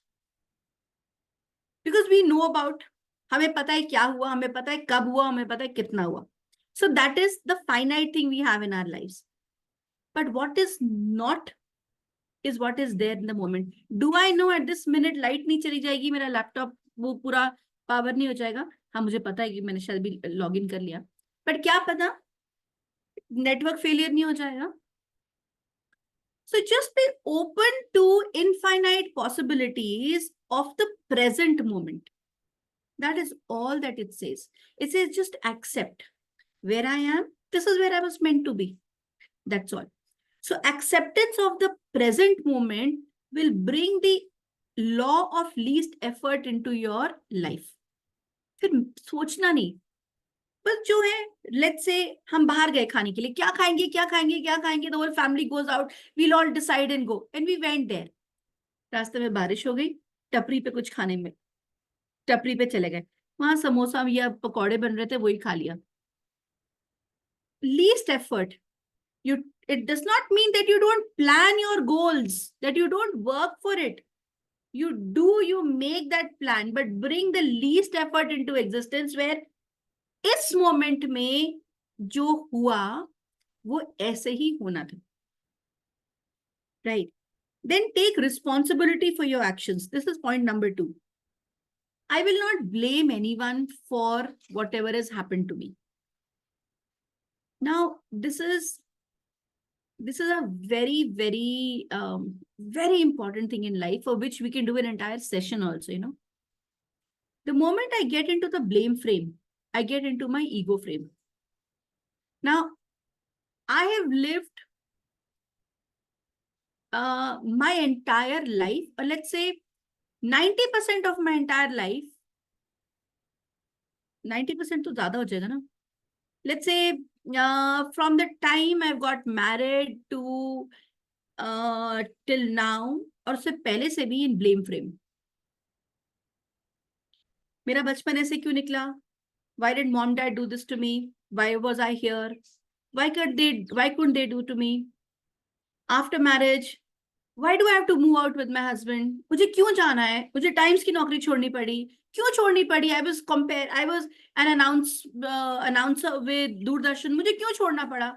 क्यों जाना पड़ रहा है मुझे? मेरा career खराब हो गया, मेरा ये हो गया, मुझे अब जॉब छोड़नी पड़ रही है. Whenever I've been into blame frame throughout. This is a realization for me, and I would like, the reason I'm bringing it up is because a very important realization I would really request you all to bring up in your life. When I'm blaming somebody, I do it to feel good. Because then I shift responsibility from what is happening to me, with me, and I shift it to somebody else. At that point in time, when a husband asked me to leave my job and come with him to some small village in East, I had the choice to say no. Or even if I feel that time I did not have the choice, the very fact that I did not sever ties with him and said, nahi jana hai mujhe apni naukri chhod ke, I made a choice. So it's just recently, the last 2-3 years, that I've started understanding this concept of taking responsibility. The more we take responsibility for whatever has happened to us, the more we start realizing that my life is in my control. And when I start believing that my life is in my control, I start taking actions proactively. Otherwise, my mind is just in the blame frame. And when my mind is stuck in the blame frame, it does not take action. Because it loves to be in the blame frame. That is the easy way out. काम नहीं करना पड़ता. Creativity की तरफ नहीं जाना पड़ता. शांत नहीं होना पड़ता. So, he says, this is the second point. The third point, he says, to bring law of least effort in your life is to relinquish the need to defend my point of view. I want to stay here. That's it. I'm not here trying to explain to everyone. Law of least effort. नहीं explain करना है लोगों को. नहीं करना है. Just be in your defenselessness, right? There is no need to persuade people, convince people, nahi. And you will get into the frame when you start practicing that acceptance things, so you start getting confident inside of you. So he says, this is the next one. This is the law of least effort. The fifth law is a law of intention and desire. Whatever you give intention, we all have desires in our life. But when you give intention, when you give intention to a particular desire, okay, sorry, your desire is your intention. When you give attention to that intention, the amount of attention you give to a particular intention, you will see it coming into fruition. चाहिए बहुत कुछ चाहिए, बहुत कुछ चाहिए, लेकिन बस हवा में चाहिए. उस पे, उस इंटेंशन पे कितना अटेंशन दिया है, उस पे रिजल्ट करेगा कि आपका फ्रूट कितना ज्यादा आगे जाता है. So instead of blaming people that I'm not able to do XYZ things, I take responsibility for my actions and I see, for this desire of mine, how much attention am I giving to this desire? Am I giving all the attention that I need? And then how do you actually bring this into your real life? How do you apply it? The application is, I'll just share my screen quickly and tell me to bring this next slide. This is the law of least effort. He says, okay, this we have done. Okay. So how do you bring that into existence? He says, let me go into the next slide. Make a list of all your desires. Each one of us out here, in this 1 week, let this be our homework. Make a list of all the things that you require, all your goals, all your desires. You make a list of it, right? And then you just release the list to the universe. मतलब ये नहीं कि हवा में जाकर के वो कहाँ पे खड़े हो जाएंगे, हम सब छत पे खड़े हो जाएंगे सारे के सारे और उड़ा देंगे, जैसे वो कौन सा दुपट्टा वाला गाना है करके उड़ा दिया हवा के अंदर. It does not mean that. It means you just surrender to the list by making a commitment to yourself and you say, this is my list. I'm leaving it to divine attention, that this is my list. These are the desires of my life. And now I will work towards it by putting by one, I'm going to work on my list, but I will be present in the present moment. I will not crib in this present moment. I will not blame somebody in the present moment for something not happening. I am going to take complete responsibility. Now, just look at these 3 points. The infinite organizing power of intentions is what each one of us has.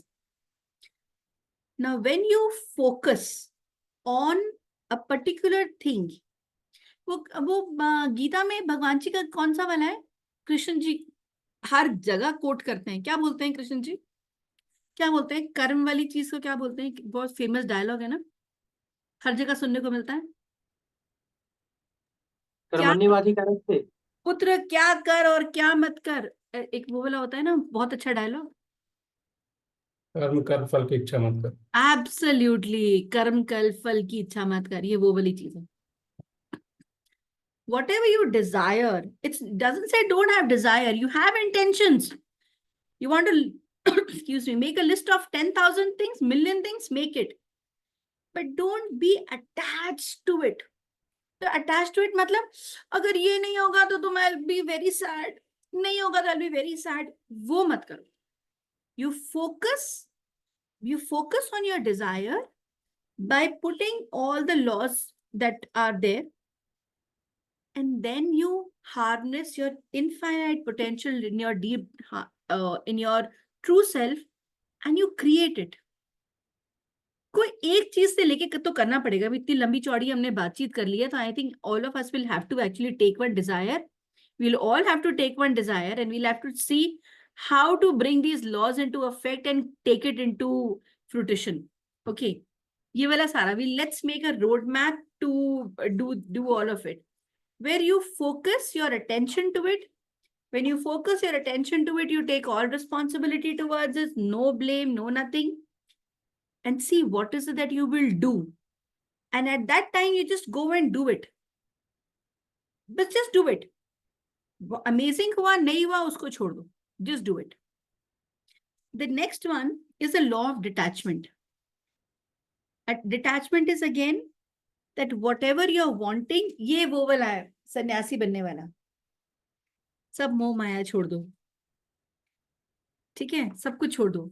और हम सारे के सारे letters all where that, या हम जैसे एक वो TMCL का हैट होता है ना, कैप होता है ना, ऐसे letters all get a dress made of sannyasis, and then next meeting onward, let's come and attend our meetings and say we have read this book and now we have all got detached from everything in the world.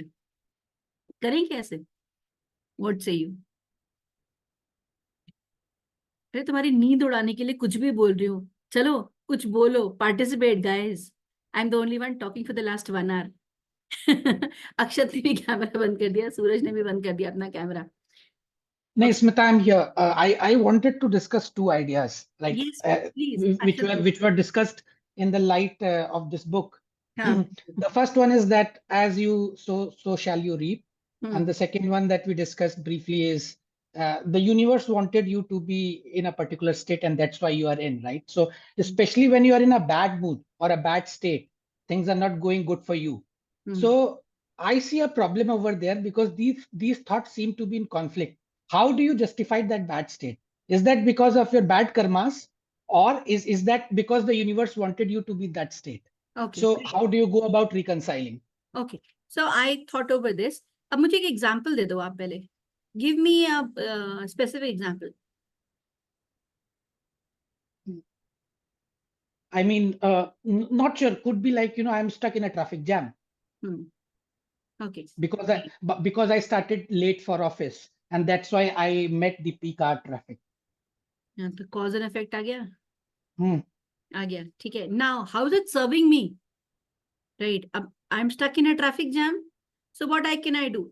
What is the ultimate thing that it's saying? Remember what we spoke in the beginning? The ultimate aim for all of us is to get happiness in life. Right.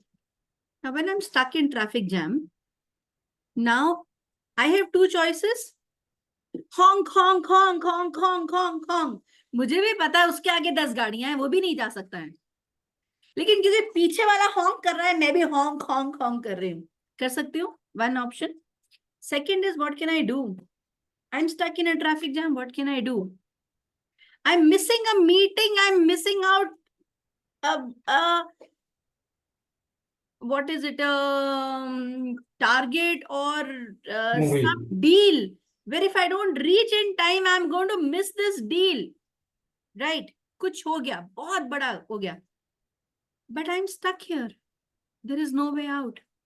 I can leave my car there in the jam and I can run out if I feel the thing is very important, and I can have somebody, कोई driver कहीं पर आओ, मेरी गाड़ी को संभालो, मैं तो जा रहा हूँ, वॉक करके जा रहा हूँ, भाग रहा हूँ, मेरी डील इंपॉर्टेंट है. Choices that we are making.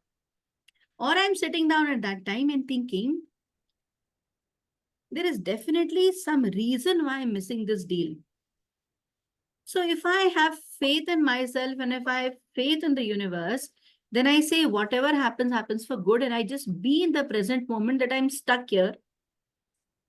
Probably there is a podcast that I need to listen to, let me, or this is my time to myself, this is my time to pray, whatever I want to do.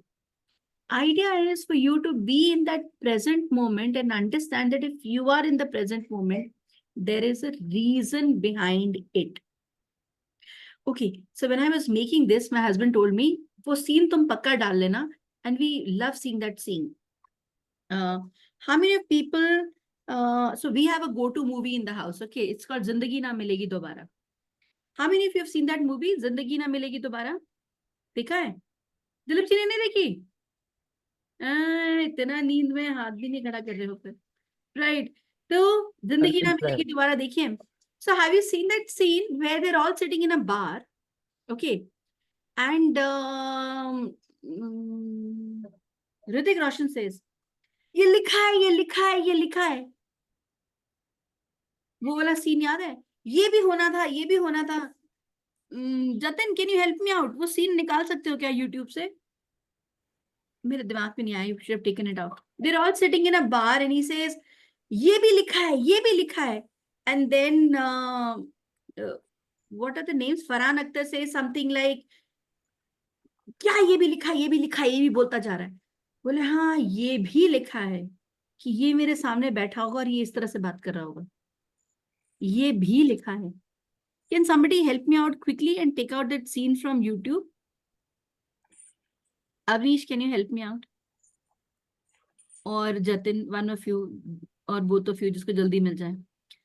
So in a sense, Toastmaster Akshat, what they're saying here is that if you can believe that you are present where you are present,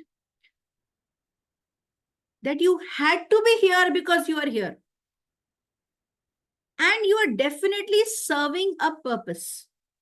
Okay.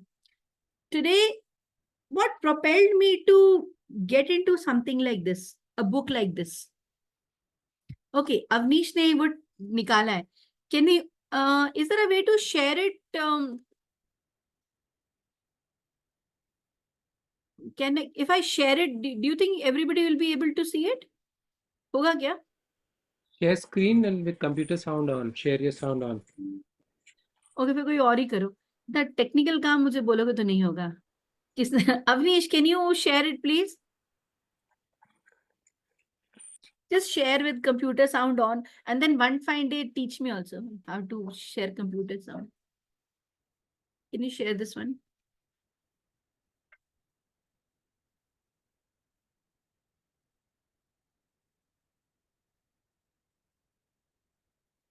Yes, this very scene. और हर Sunday को Actually, उसके बाद का cut गया. So let's end this here. Let's end this here. Okay. This is also about the. There is something known as a deja vu theory. You know what deja vu theory states? There's a deja vu theory that everything that is happening in life is as it is, as you had decided before you took birth. मैंने कहा ना, this book opens up many parallel discussions, okay? So note that we can have a discussion on this also. But idea is for you to get happiness. So if you're stuck in traffic, Toastmaster Akshat, then the idea is for you to see, can I get out of this right now? Can I suddenly have what fuel? An aeroplane fuel inside my car and then fly over? I cannot do that. Can I leave my car and run away? If I can, go for that meeting. If I cannot have somebody else take, what can I do? Idea is to maintain my peace and calm, because if I'm not peaceful when I reach my office, probably I will end up creating more chaos there. For all you know, those people also may have. So a very dear friend of mine, during COVID times, went into a debt of crores. And debt of crores. Okay. Today, had it not been for the debt of crores, she wouldn't have got into the field of self-development. She would have continued with her job in the corporate. She and her husband both left corporate jobs. They decided to set up their own business. They started doing business with some certain people, and then they lost money. And then they kept thinking they will get money. That was a time when those Commonwealth Games were there. They invested in it, certain things here and there. Ultimately, the projects did not go through. They lost crores of money. Had it not been for that, she wouldn't have decided to take control of her life. She would have continued to be a lady where the husband is looking after the entire house, etc., etc. She got into the field of self-development, decided to take the reins of everything of her life in her hands. It took her 5 years to build herself. And today, this lady earns a monthly package through her own business, where she crosses 1 crore a month, almost every month, or almost every other month, right? She says, at that time, I was only cursing. Why me? Why my life? All the study that I have done and the kind of things that, why did I leave? Why did all these things happen to me? She says, had I not gone through that loss, I wouldn't have hurled myself into this field of entrepreneurship, into the field of self-development, decided to take reins into my own life, of my own life in my own hands. And today, after 5 years, I wouldn't be earning this much. So wherever we are, whatever we are doing, whatever is happening is the right thing at this point of time. If I can make peace with that, I will bring the law of least effort and all the laws into, I'll evolve from inside and have more creative things come out to find answers to what I'm doing. What is the other point, Toastmaster Akshit? No, I think that covers both points. Basically, like you are in a particular situation because of your karmas. At the same time, the universe is giving you an option to think the next steps and probably reconcile with yourself and have a holistic view of the entire situation. So when I say reconcile, if you take it as reconcile, it comes with sadness. But if it comes with joyful acceptance, then with that joyful acceptance comes creativity. And remember, creativity only flows in the state of happiness. It does not flow in a state of sadness. And creativity comes when you're not trying, when you just leave that trying part and you just let yourself be, then it comes. So the last law says the law of detachment, right? And here the law of detachment also says that every single problem that you have in your life is the seed of an opportunity for something greater and something beneficial. It does not interfere with the law of intention and desire or goal setting. It just says whatever you do it with detachment. Don't get attached to it and let creativity flow. And believe that you have inside of you immense potential and the creativity will flow. Okay, where are the places that you get, that you have creative juices coming into your head? कब होता है आपके साथ? जब creative ideas आते हैं mind में, at what point, कब होता है? My son says that he gets creative ideas, और मम्मा एक आइडिया आया था, पता है कब? When he's sitting on the pot. तब उसका दिमाग किसी और चीज में नहीं चलता है ना. तो suddenly when he comes out of the washroom, he says, I had an idea. So where are those places for you? Sometimes probably while taking bath. नहाते वक्त बड़े आइडियाज आ जाते हैं एकदम से. But if you don't write those ideas, you will forget them. So those are the times when you are just letting yourself be. When you just let yourself be, then things start coming in. And applying the law of detachment, he says, I'll quickly show the last slide and then I think we would have finished with the book. Okay. This is the law of attention and desire that we had. ये right click से कई बार हो रहा है नहीं हो रहा है. Okay. This we have spoken about, the law of detachment. Okay. There's a very important aspect to here where he says embracing uncertainty. I've already spoken about it in this manner. I'm not sure if I use the word uncertainty or not. When you are in the present moment, you have no idea what happens next.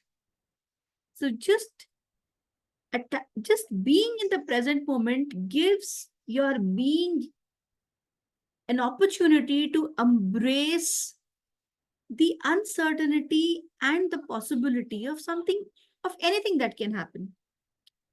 And the way to practice this is that you commit and tell yourself that I commit myself to detachment, that I will just willingly accept uncertainty. That means kuch bhi ho sakta hai and it's okay. And I will step into the field of all possibilities when I do that. If I keep planning for the future, if I know that this is a project that I've taken, I'm going to do this and I'm going to do this and I'm going to do that, it does not mean that you please do not plan your actions. But it says in this moment, just be there in that moment and just do. And if certain things do not happen that way and happen some other way, just accept it as something different that had to happen. And now what more can I do from it? And slowly and steadily, when you start practicing these things in this manner, then your true self that is inside it, it starts becoming more and more alive. The last is the law of dharma. And here he says that every single person has a unique purpose in life. The reason we have taken birth here, like I said initially, that we are spiritual beings here with a human experience. Every single person is here on an earth with some purpose. And the idea, the reason we have come here is to achieve success and fulfillment of that purpose. Now, our idea is to find that unique purpose. So quickly, how do you find your purpose? I've been struggling with it for a very long time. How do you find purpose, anyone? How do you find your purpose? Anybody? Any ideas? How do you know what you're meant to do? Let me know, madam, also if you are finding that. Ikigai. How to find that? How But to? even I'm also trying to find out that same thing. So he's given a way to find that. So that way says, should I stop this? And last में दिखाती हूँ how to apply the purpose. He says, I'm going to seek my higher. The aim of every single person should be that I have to find my unique talents. I have to find. Every single person is born here with certain talents. A fish has a talent of swimming and it will excel in that talent of swimming if it does not see a bird and think that I want to fly like a bird. To find your talent and then to see that this is what I'm going to serve the humanity with, and what more, how can I make the world a better place? That world need not be the whole world. It may just be my family, my society, my community beyond. Probably even that, if somebody thinks of, and how can I share my unique gifts and talents with, that itself makes a purposeful life. Now, the way to find your talents is, according to this book, is there, have you ever found yourself doing something and losing track of time? All of you. Have you found yourself doing something? Just think of certain thing. Don't sona mat bolna, Netflix mat bolna. Sona mat bolna, Netflix mat bolna. Watching a cricket game mat bolna. Doing something creative. Have you come across yourself doing something? Doing something creative and just losing track of time. कभी हुआ है? सबके साथ हुआ होगा, notice नहीं किया होगा. किसी ने तो टोका होगा, बोला होगा क्या है ये करते हो तो इससे टाइम ही भूल जाते हो. Ruchi, have you found something that you've started doing it and you just lost track of time?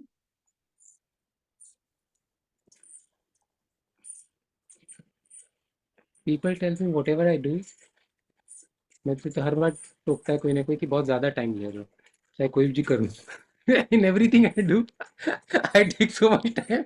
People That's, say you take too much time. so that's wonderful. So now when you're doing those many things and you're losing track of time, it's not necessary that you have only one thing.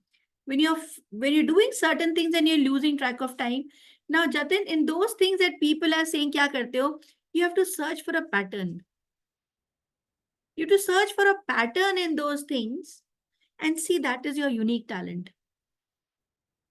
So when I'm teaching, when I'm talking, when I'm training, when I'm creating certain certain programs I'm creating. Quite some time back, I was working for an organization where I used to combine my love for the English language. I was given a free hand to take English classes with certain children of school that was a school in Delhi, model public school, modern public school. And I was told you have to come. I used to have classes with them where you are an English language trainer. So just come and just spend and just do. So I used to combine my love for the English language with my love for emotional intelligence. So I used to mix the two and create modules for them. For instance, I would create a module on empathy, and with empathy, something that they have to speak or certain activities, and while doing that, I would lose track of time. रात को बैठी हूँ करने dinner के बाद, कई बार सुबह 4 बज जाते थे और मैं वही कर रही हूँ और मुझे टाइम पता ही नहीं चलता था. So when you lose track of time while doing certain things, those are indications. The reason I'm giving is for you to have some example कि मैंने कुछ किया. Some indication, that is an indication of your true self within you, giving you an example that this is what you are meant to do. This is your unique gift and talent. Now, when you work towards your unique gifts and talents, ensuring that you're doing something to serve somebody and you're giving to that with that energy of love, what happens? You receive in many folds through love, through respect, through money. So he says that ultimately at the end, he says, do things, find your unique gifts and talents, and then put all these laws in place. Believe that I have the infinite potential to achieve what I want to, so I will do this. I will not get attached to earning money, but I'm attached to serving humanity. I get detached from, get detached from the things that I will receive, get grounded in myself. And when you start putting all of these in place, you start getting success. That is what this whole book is all about, the 7 spiritual laws of success. So I hope I have given it to you in so much detail that you feel you've almost read it yourself. And the idea is that we need to apply it. So there are pointers of it that we must apply it. Remember, one we are applying from today itself, giving and receiving compliments. The second I thought we could apply is that we make a list of all our goals, all our desires, anything and everything that we want in life. Make a list of it and then have faith and just release it to the universe. Hanji Jatin. I thought the easiest one to start with, actually, to apply was the first law itself, is to sit in silence or start meditating. That's, I think, the basic बहुत thing. मुश्किल है, बहुत मुश्किल है. Since the time I started this book, I have been trying to sit and meditate. But yes, this is something we must bring into practice. Very right. Let's bring it into practice. Can we have an alarm set in our members group? And the third one, yes, we can. We can actually have an event. Well, now WhatsApp event, we can create a WhatsApp event there every day. For every day. Dilip ji आज पूरा सारे sir पकड़ के बैठे रहे. दिलीप जी आपका sir दर्द हो रहा है क्या? मुझे लग रहा है उनको हेडेक हो रहा है. वो कह रहे हैं पका दिया, इतना फिलोसफी पढ़ा के पका दिया. Thank you, Akshat, for all the green dots that you've been sending. Thank you. Should we, okay, before we do that, should we do the listener session and then we can do discussions? Yeah, let's do that. We have a listener also. Absolutely amazing. Oh, Dilip ji is the listener.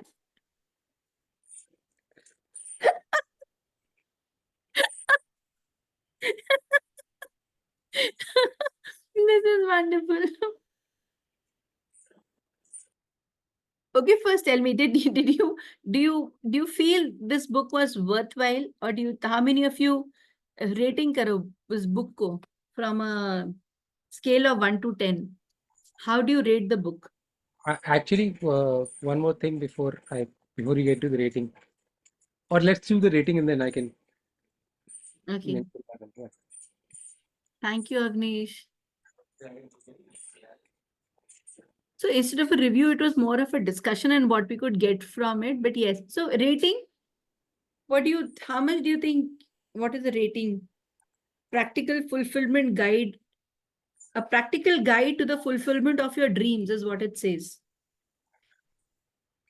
Do you think you would like to try out things from here? Anyone? Differently, like not blaming others. And that was really good. And then we can list down our desires, but I had a question like, do we need to list down the desires that we can achieve? No. Or anything? No. Because so when you say which we can achieve, you've already put a full stop to the belief that you can desire that you can achieve anything you want to. So I think that's what one thing that book says is you have to have intent, and intent is desire without the attachment to outcome. So you intend to achieve, but you're not worried about what the outcome is. Okay. Yes. Yes. I think then most of the desires won't No, Avnish. So don't even think like that. You put down the list of your desires. Okay, you put down the list of your desires. Now what will happen is the thing in accordance with that desire that is for your highest good is what will manifest in your life. Okay. When you are giving, you've already set your intention when you're putting down the desires. Now, why writing is important? Writing is important. You just don't think about it, you write it down, which is very important because that time you bring it to your conscious mind. सिर्फ सोचने से नहीं रहता है. When you write it down and you look at it again, and you see it in the morning once and you see it at the night. So I am practicing this from last many years, I would say, and so this is really it has a strength, I would say, because I have seen that whenever I create any goals, like 10 goals, in next 7 to 8 months, I have achieved 80% of goals that, and it was happening for last 3 years. It was working very well. But now when I have created some goals which are bit, the bar is it is becoming like it is every time it is cross, it is not happening. So I used to, maybe there is some change in my routine, that earlier I used to keep this notebook where I have list of desires. It was always with me when I used to sleep, and when I wakes up, I used to see this book, the first list of desires, and it was really helping at that time. Maybe I stopped doing this, and this could be a reason. But What this has always helped me. What is the feeling that comes to your mind when you look at the desire now or the goal that you've written? What is the feeling that comes to the first feeling that comes to your mind?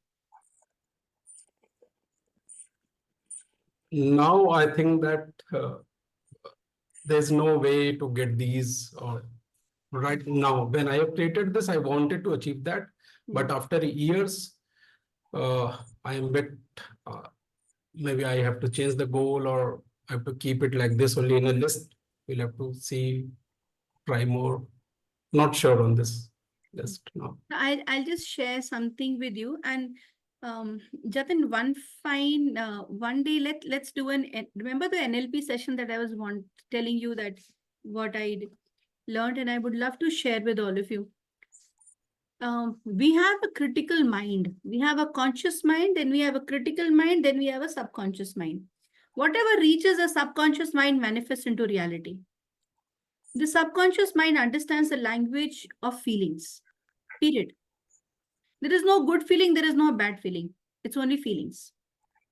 So anger is a feeling, guilt is a feeling, love is a feeling, acceptance is a feeling, period. Right? Only that. Now, what does it do? The critical mind is the one that decides. So conscious mind decided, it saw the goal. It goes to the library, that is the critical mind. It goes inside it and it checks the file system. ये वाले गोल का कुछ matching वाला line है क्या, file है क्या?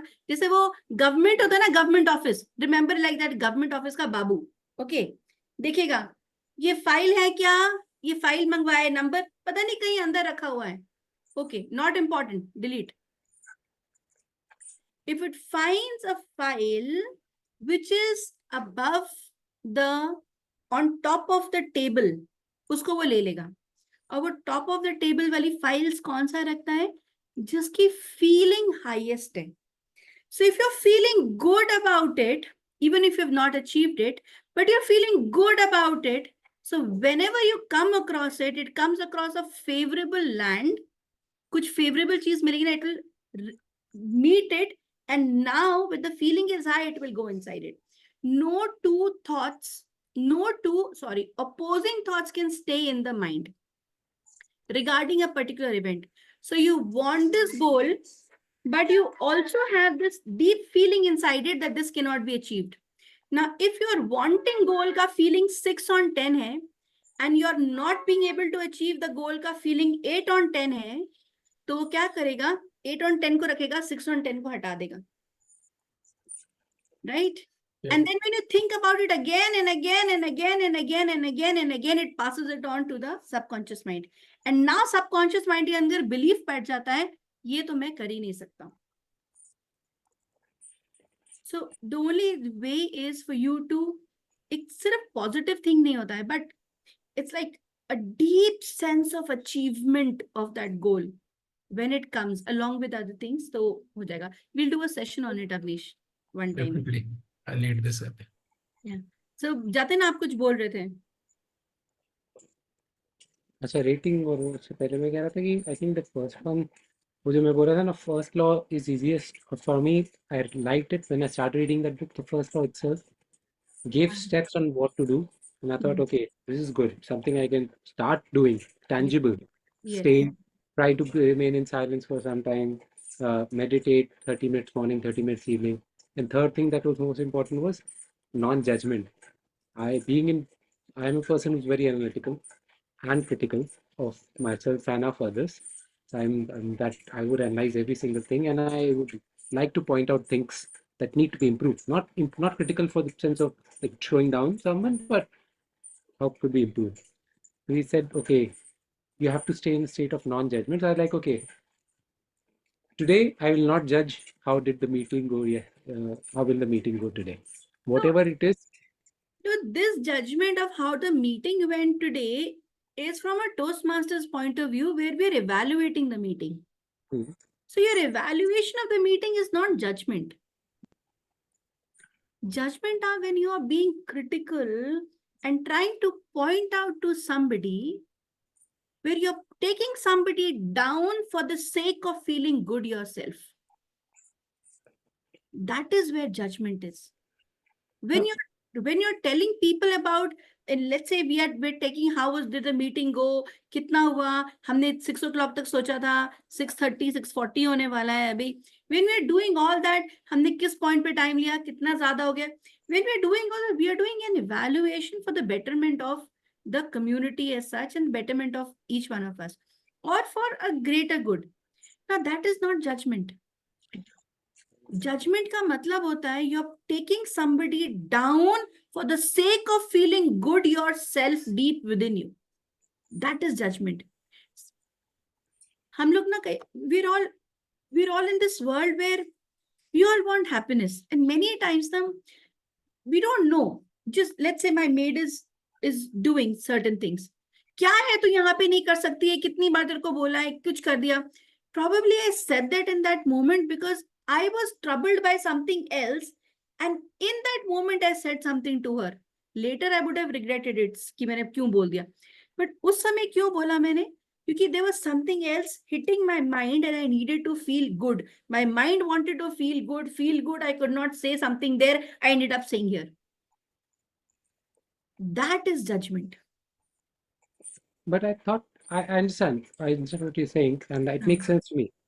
But which is because it helps me being what I am as well, like being continuously focusing on improvement while focusing on this laws of success.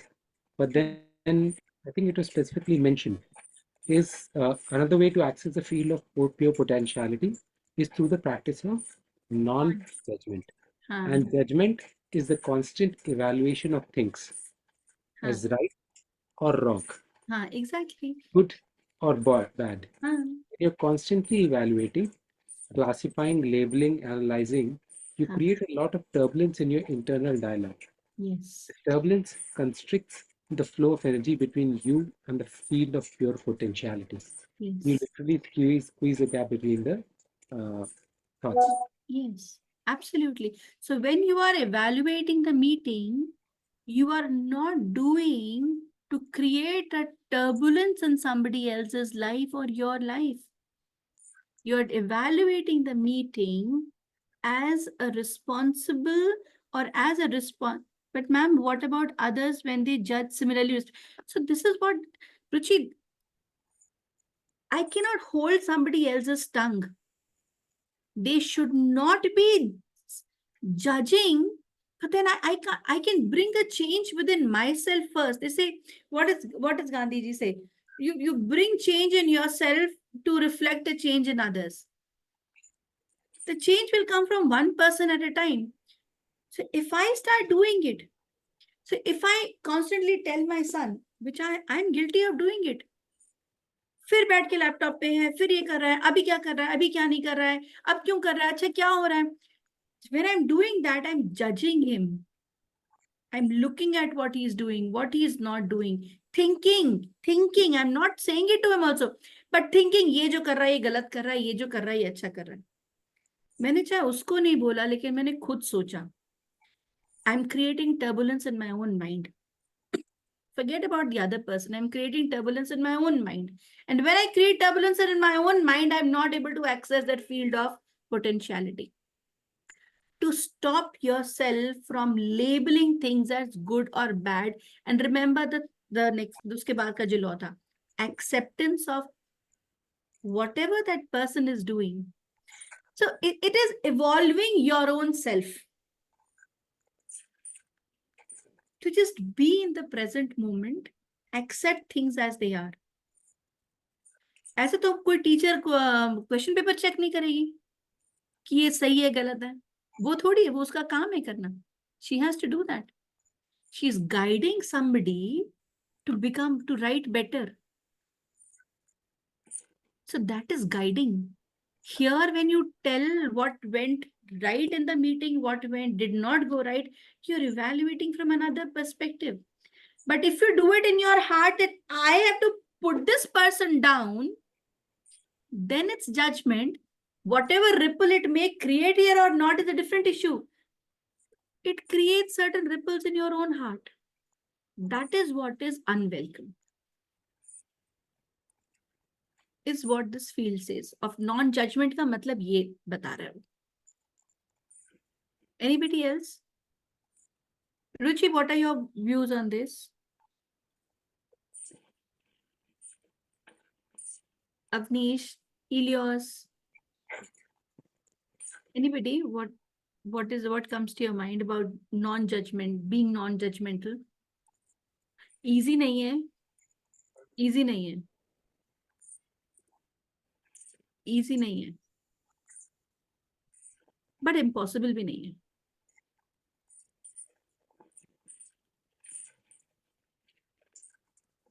कितना सोच रहे हैं.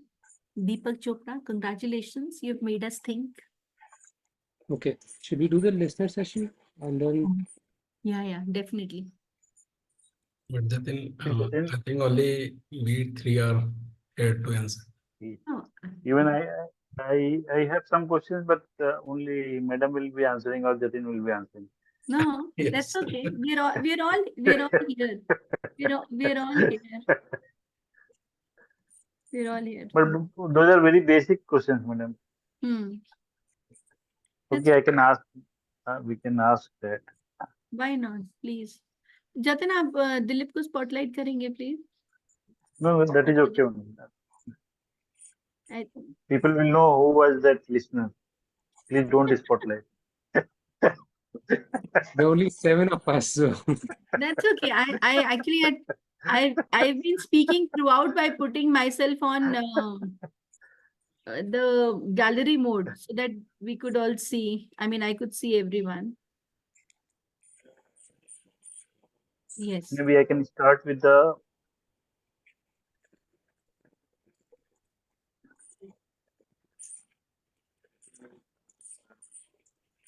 What was the first law?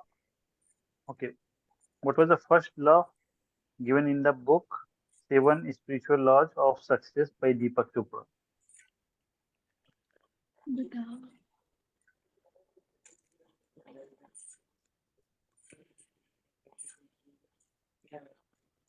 Remember the word potential and you'll remember the law. Yes. Yes, thank you. The law of pure potentiality. What is the root word of the word currency?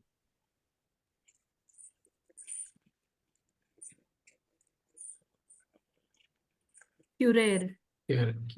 Correct. Thank you. How to find purpose in life? Which laws in that given in the book is that, and how to find purpose in the life? law 7. Yeah, law 7, the law of dharma. Akshat sent a message that he is not able to join back. ऐसा कुछ होता है क्या? Zoom does not allow you to go back. ऐसा तो कुछ नहीं है. नहीं, ऐसा नहीं.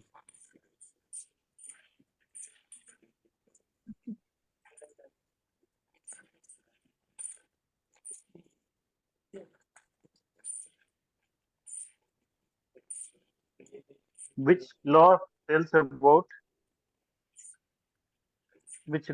about achieving goals easily Law of least by effort. itself? Law of least effort.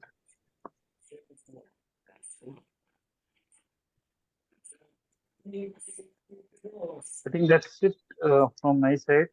And how many laws are there in total described in this book? That is the title itself. Sorry, 7. 7. Yeah. 7. Yeah. Thank you. That's it. But Okay. it is, madam. If anybody is practicing, I think you are already in that field, madam. If you can help us, like if somebody lost the purpose, we don't know that which direction we have to go. What Whatever. should we do? If somebody's lost the purpose. Okay, let me tell you the example. Huh. So there is a cat and there is a fox. And a So fox.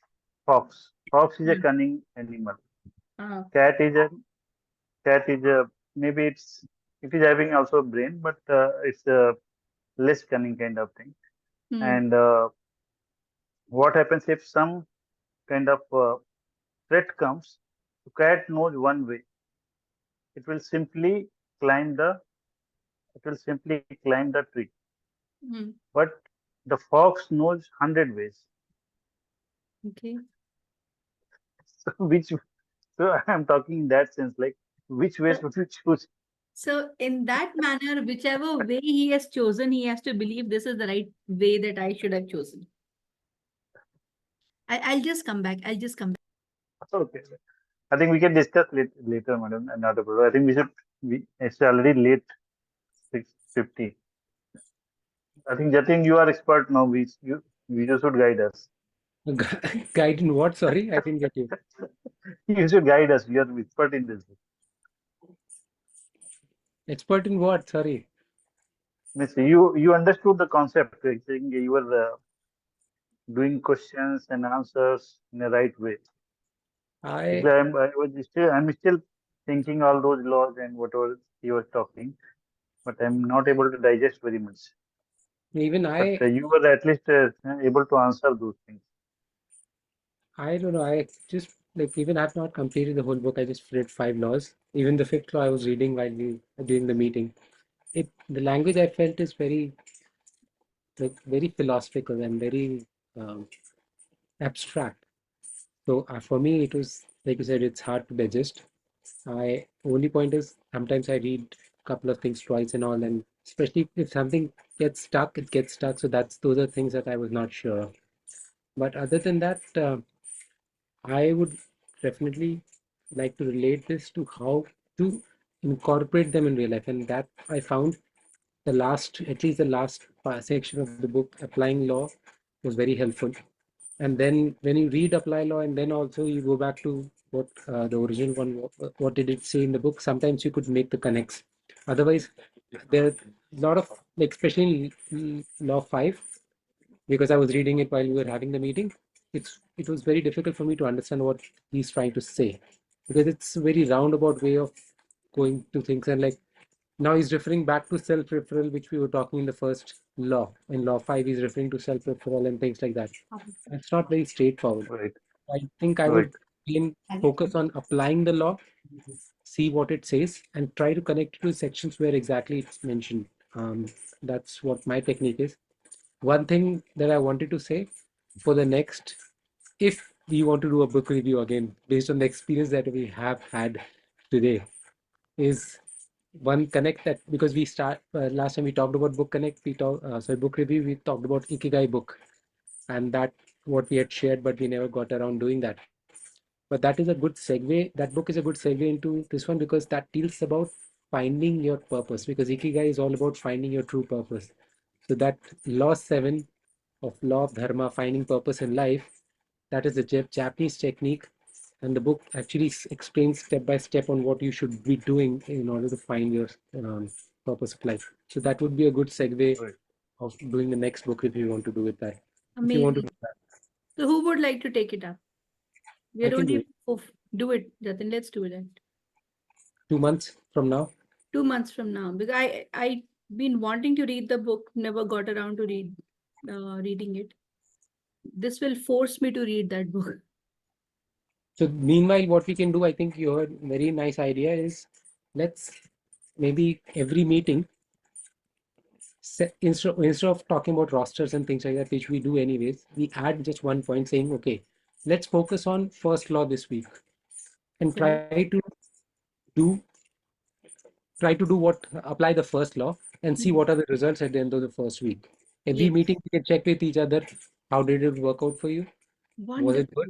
And then we can start with the next law. Wonderful. That will be so wonderful. So wonderful. And in 2 months' time, we would have it would be what, 8 weeks? We would have covered all the 7 laws.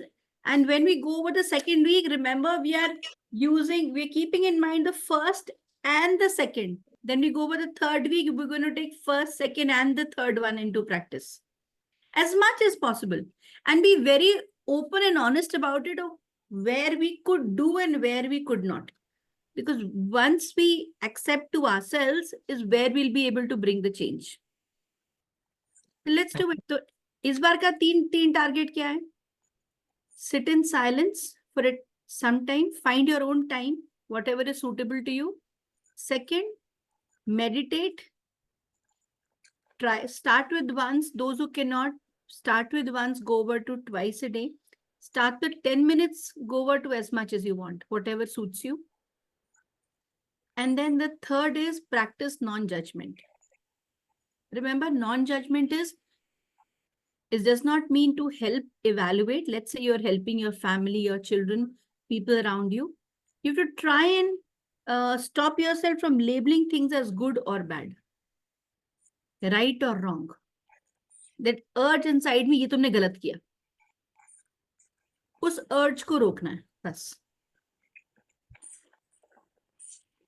करते हैं. We'll put it in the members group also. And next week we'll see how much we could do. Hmm. Or if we want, if people are comfortable, we could create a sheet where people can say, okay, today I sat this much in silence and I said put this much time for meditation, and then we can एक दूसरे को ऐसे अगर कर सकते हैं. encouragement मिलता है तो that would be helpful. हाँ, ठीक है. Great. शीट को बना करके और tick mark. At the end of the day हम टिक कर देंगे. Today I could practice this. Today I could not practice this. अगर ये भी if you want to share how many minutes you could practice or something like that, you could do that as well. Yeah, let's do that. And then I will share the Ikigai book, the PDF. You can start reading, and 2 months from now we can have a book review about Ikigai. By the time we'll understand how to apply 7 laws and also understand how to find the purpose. Great. Wonderful. That would be good.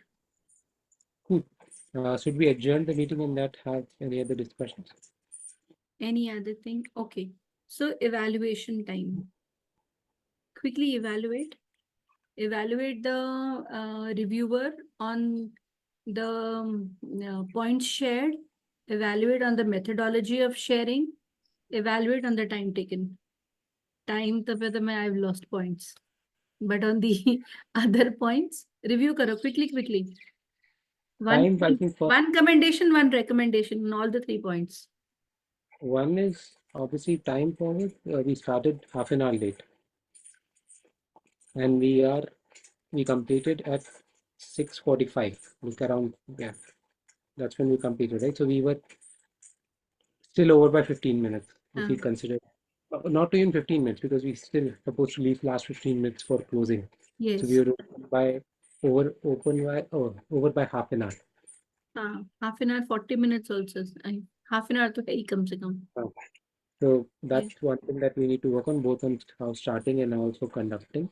In terms of sharing information, I think it was ideas for using presentations points was good. But point was at times after you were speaking and then showing the slide. Maybe you have this is the point.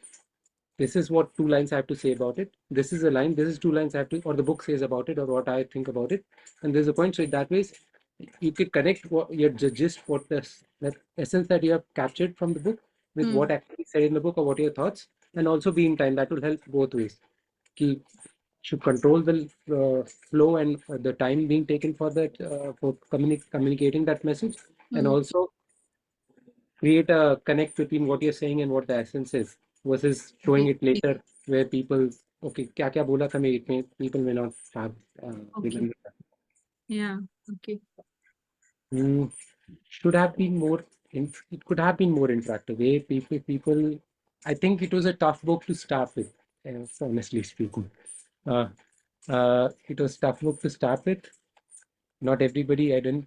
Some people may have taken it up and like, no, no, it's not my piece of cake, and then they would have stopped doing that. So it's a learning for us. But even I didn't know what the book was about, but I liked it. I liked it. It was short. If it would have been even a bit longer, even I would have lost it totally, because what the length of it sort of kept me going. Ki, it is good, and it is also provides actually valid points for application. This is how you should go and apply. So that means I liked the book, and the length. So that way was good, but still it was a tough book, or a slightly heavy or abstract book to start Heavy with. book to start with. Okay. I saw Noida Plus Toastmasters also doing this on 2nd of August. I don't know where did they get the idea, The but they same book. they're not the same book. They did it on 2nd of August, The Alchemist, which is a good book, which is also has a message, but it's a fun book to read. I finished it in 2 days when I was in college. Like I had lost track. I had lost the habit of reading. I used to like books, but I came same thing as Anish. I collected a lot of books, but and then I got my hands on this Alchemist, and I finished it in two days. So yeah. Oh, Yeah. Avnish दिखा रहा है वहाँ पे. He's got the book. Avnish, you've read the book? So I think there's one more thing I would like to encourage everyone, and let's put it, Jatin, aap bhi dalna, Avnish, you there. Any book that you read, and you like it and you have a takeaway, just put it in the group. I read this book. This is my takeaway from it. I loved it. I finished it in so many days. So there are people who are wanting to read, but Yes. reminder aa jata hai. So let's make our members group about the reason why we have joined Toastmasters is to grow. So let's make that members group interactive in that manner. Right. Okay. So great. Thank you, Jatin. Feedback. Dilipji, Avnish, Abhi. Who's going first? Dilipji, you can go. Dilipji, feedback. Madam, it was maybe not everyone can present a topic like this, first of all. Like, it was a difficult topic, but at least from my perspective, it is a very difficult topic.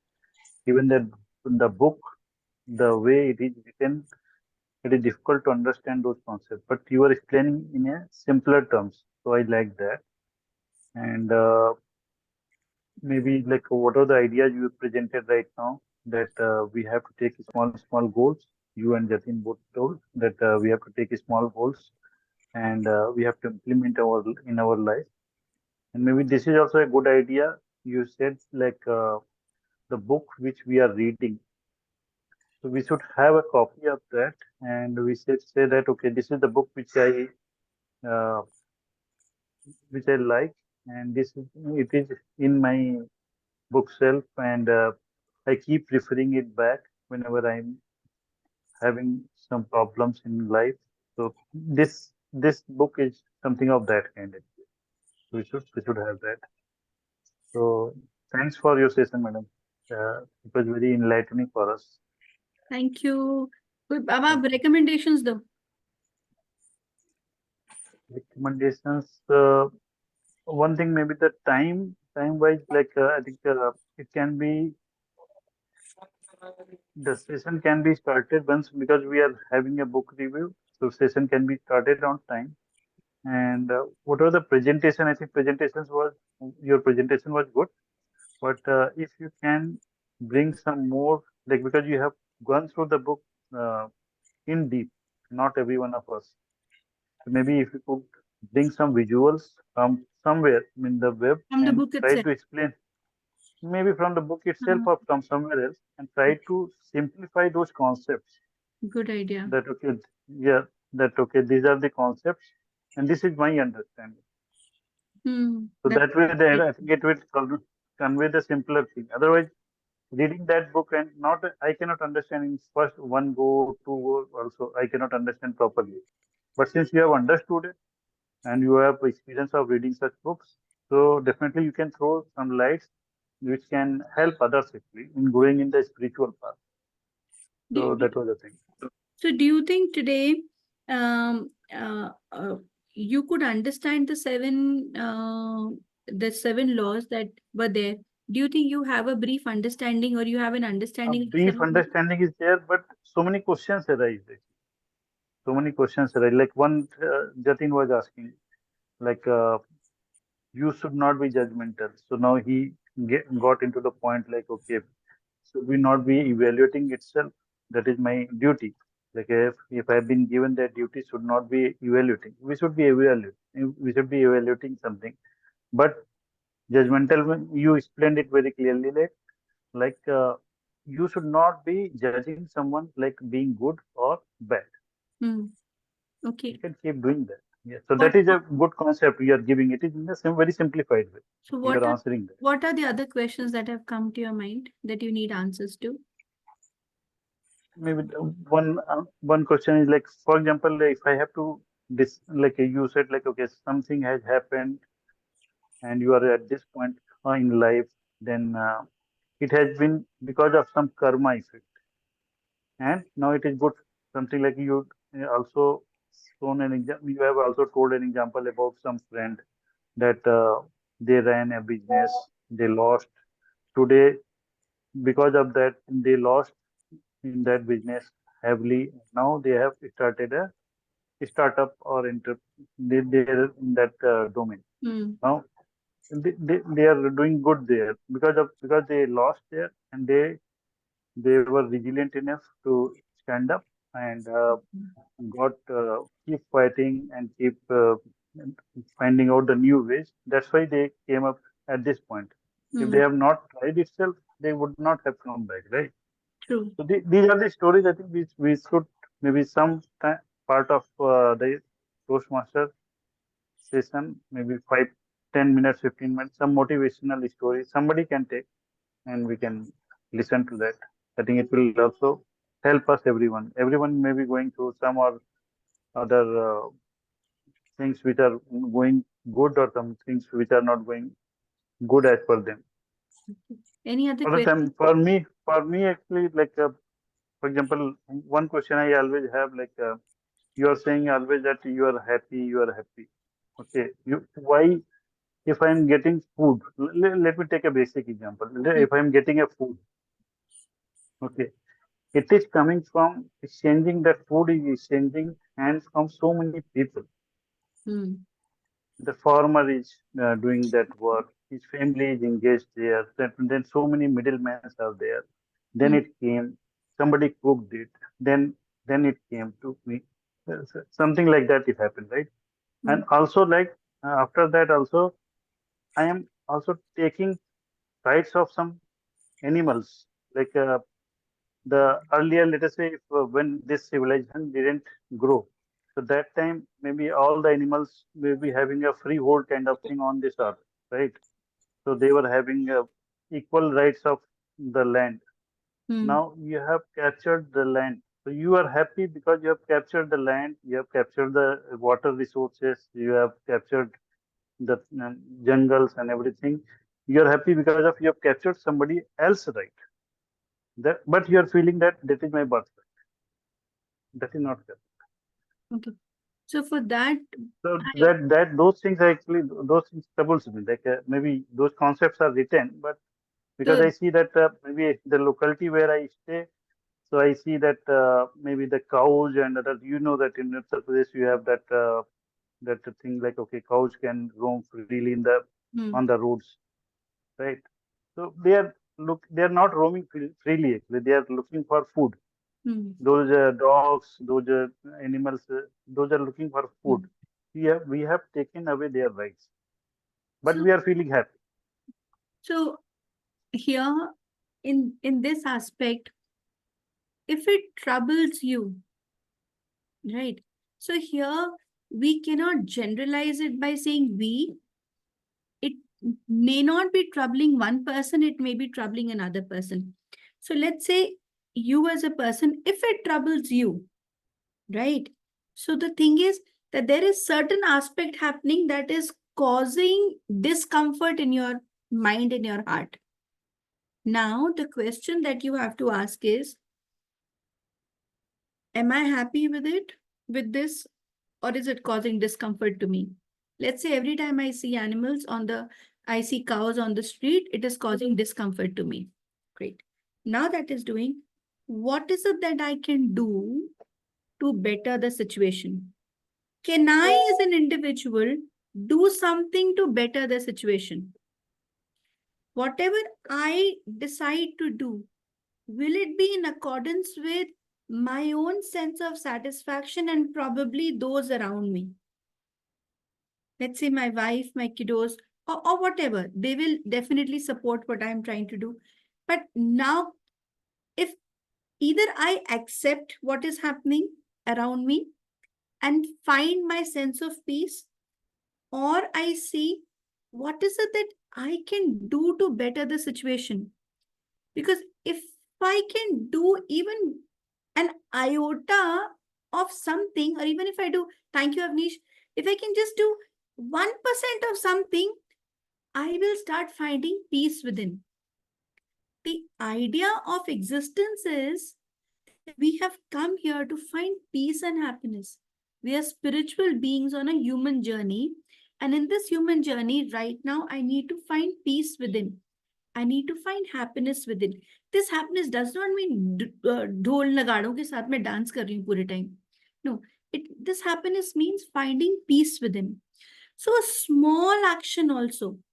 I may not be able to change the whole world because there are millions of souls with millions of other things. But can I change my own environment around? Can I do something?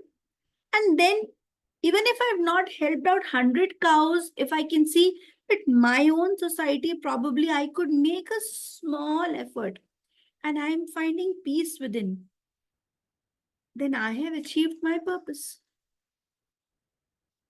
My purpose was only this much, to come and probably help those 5 souls who have taken birth here as cows.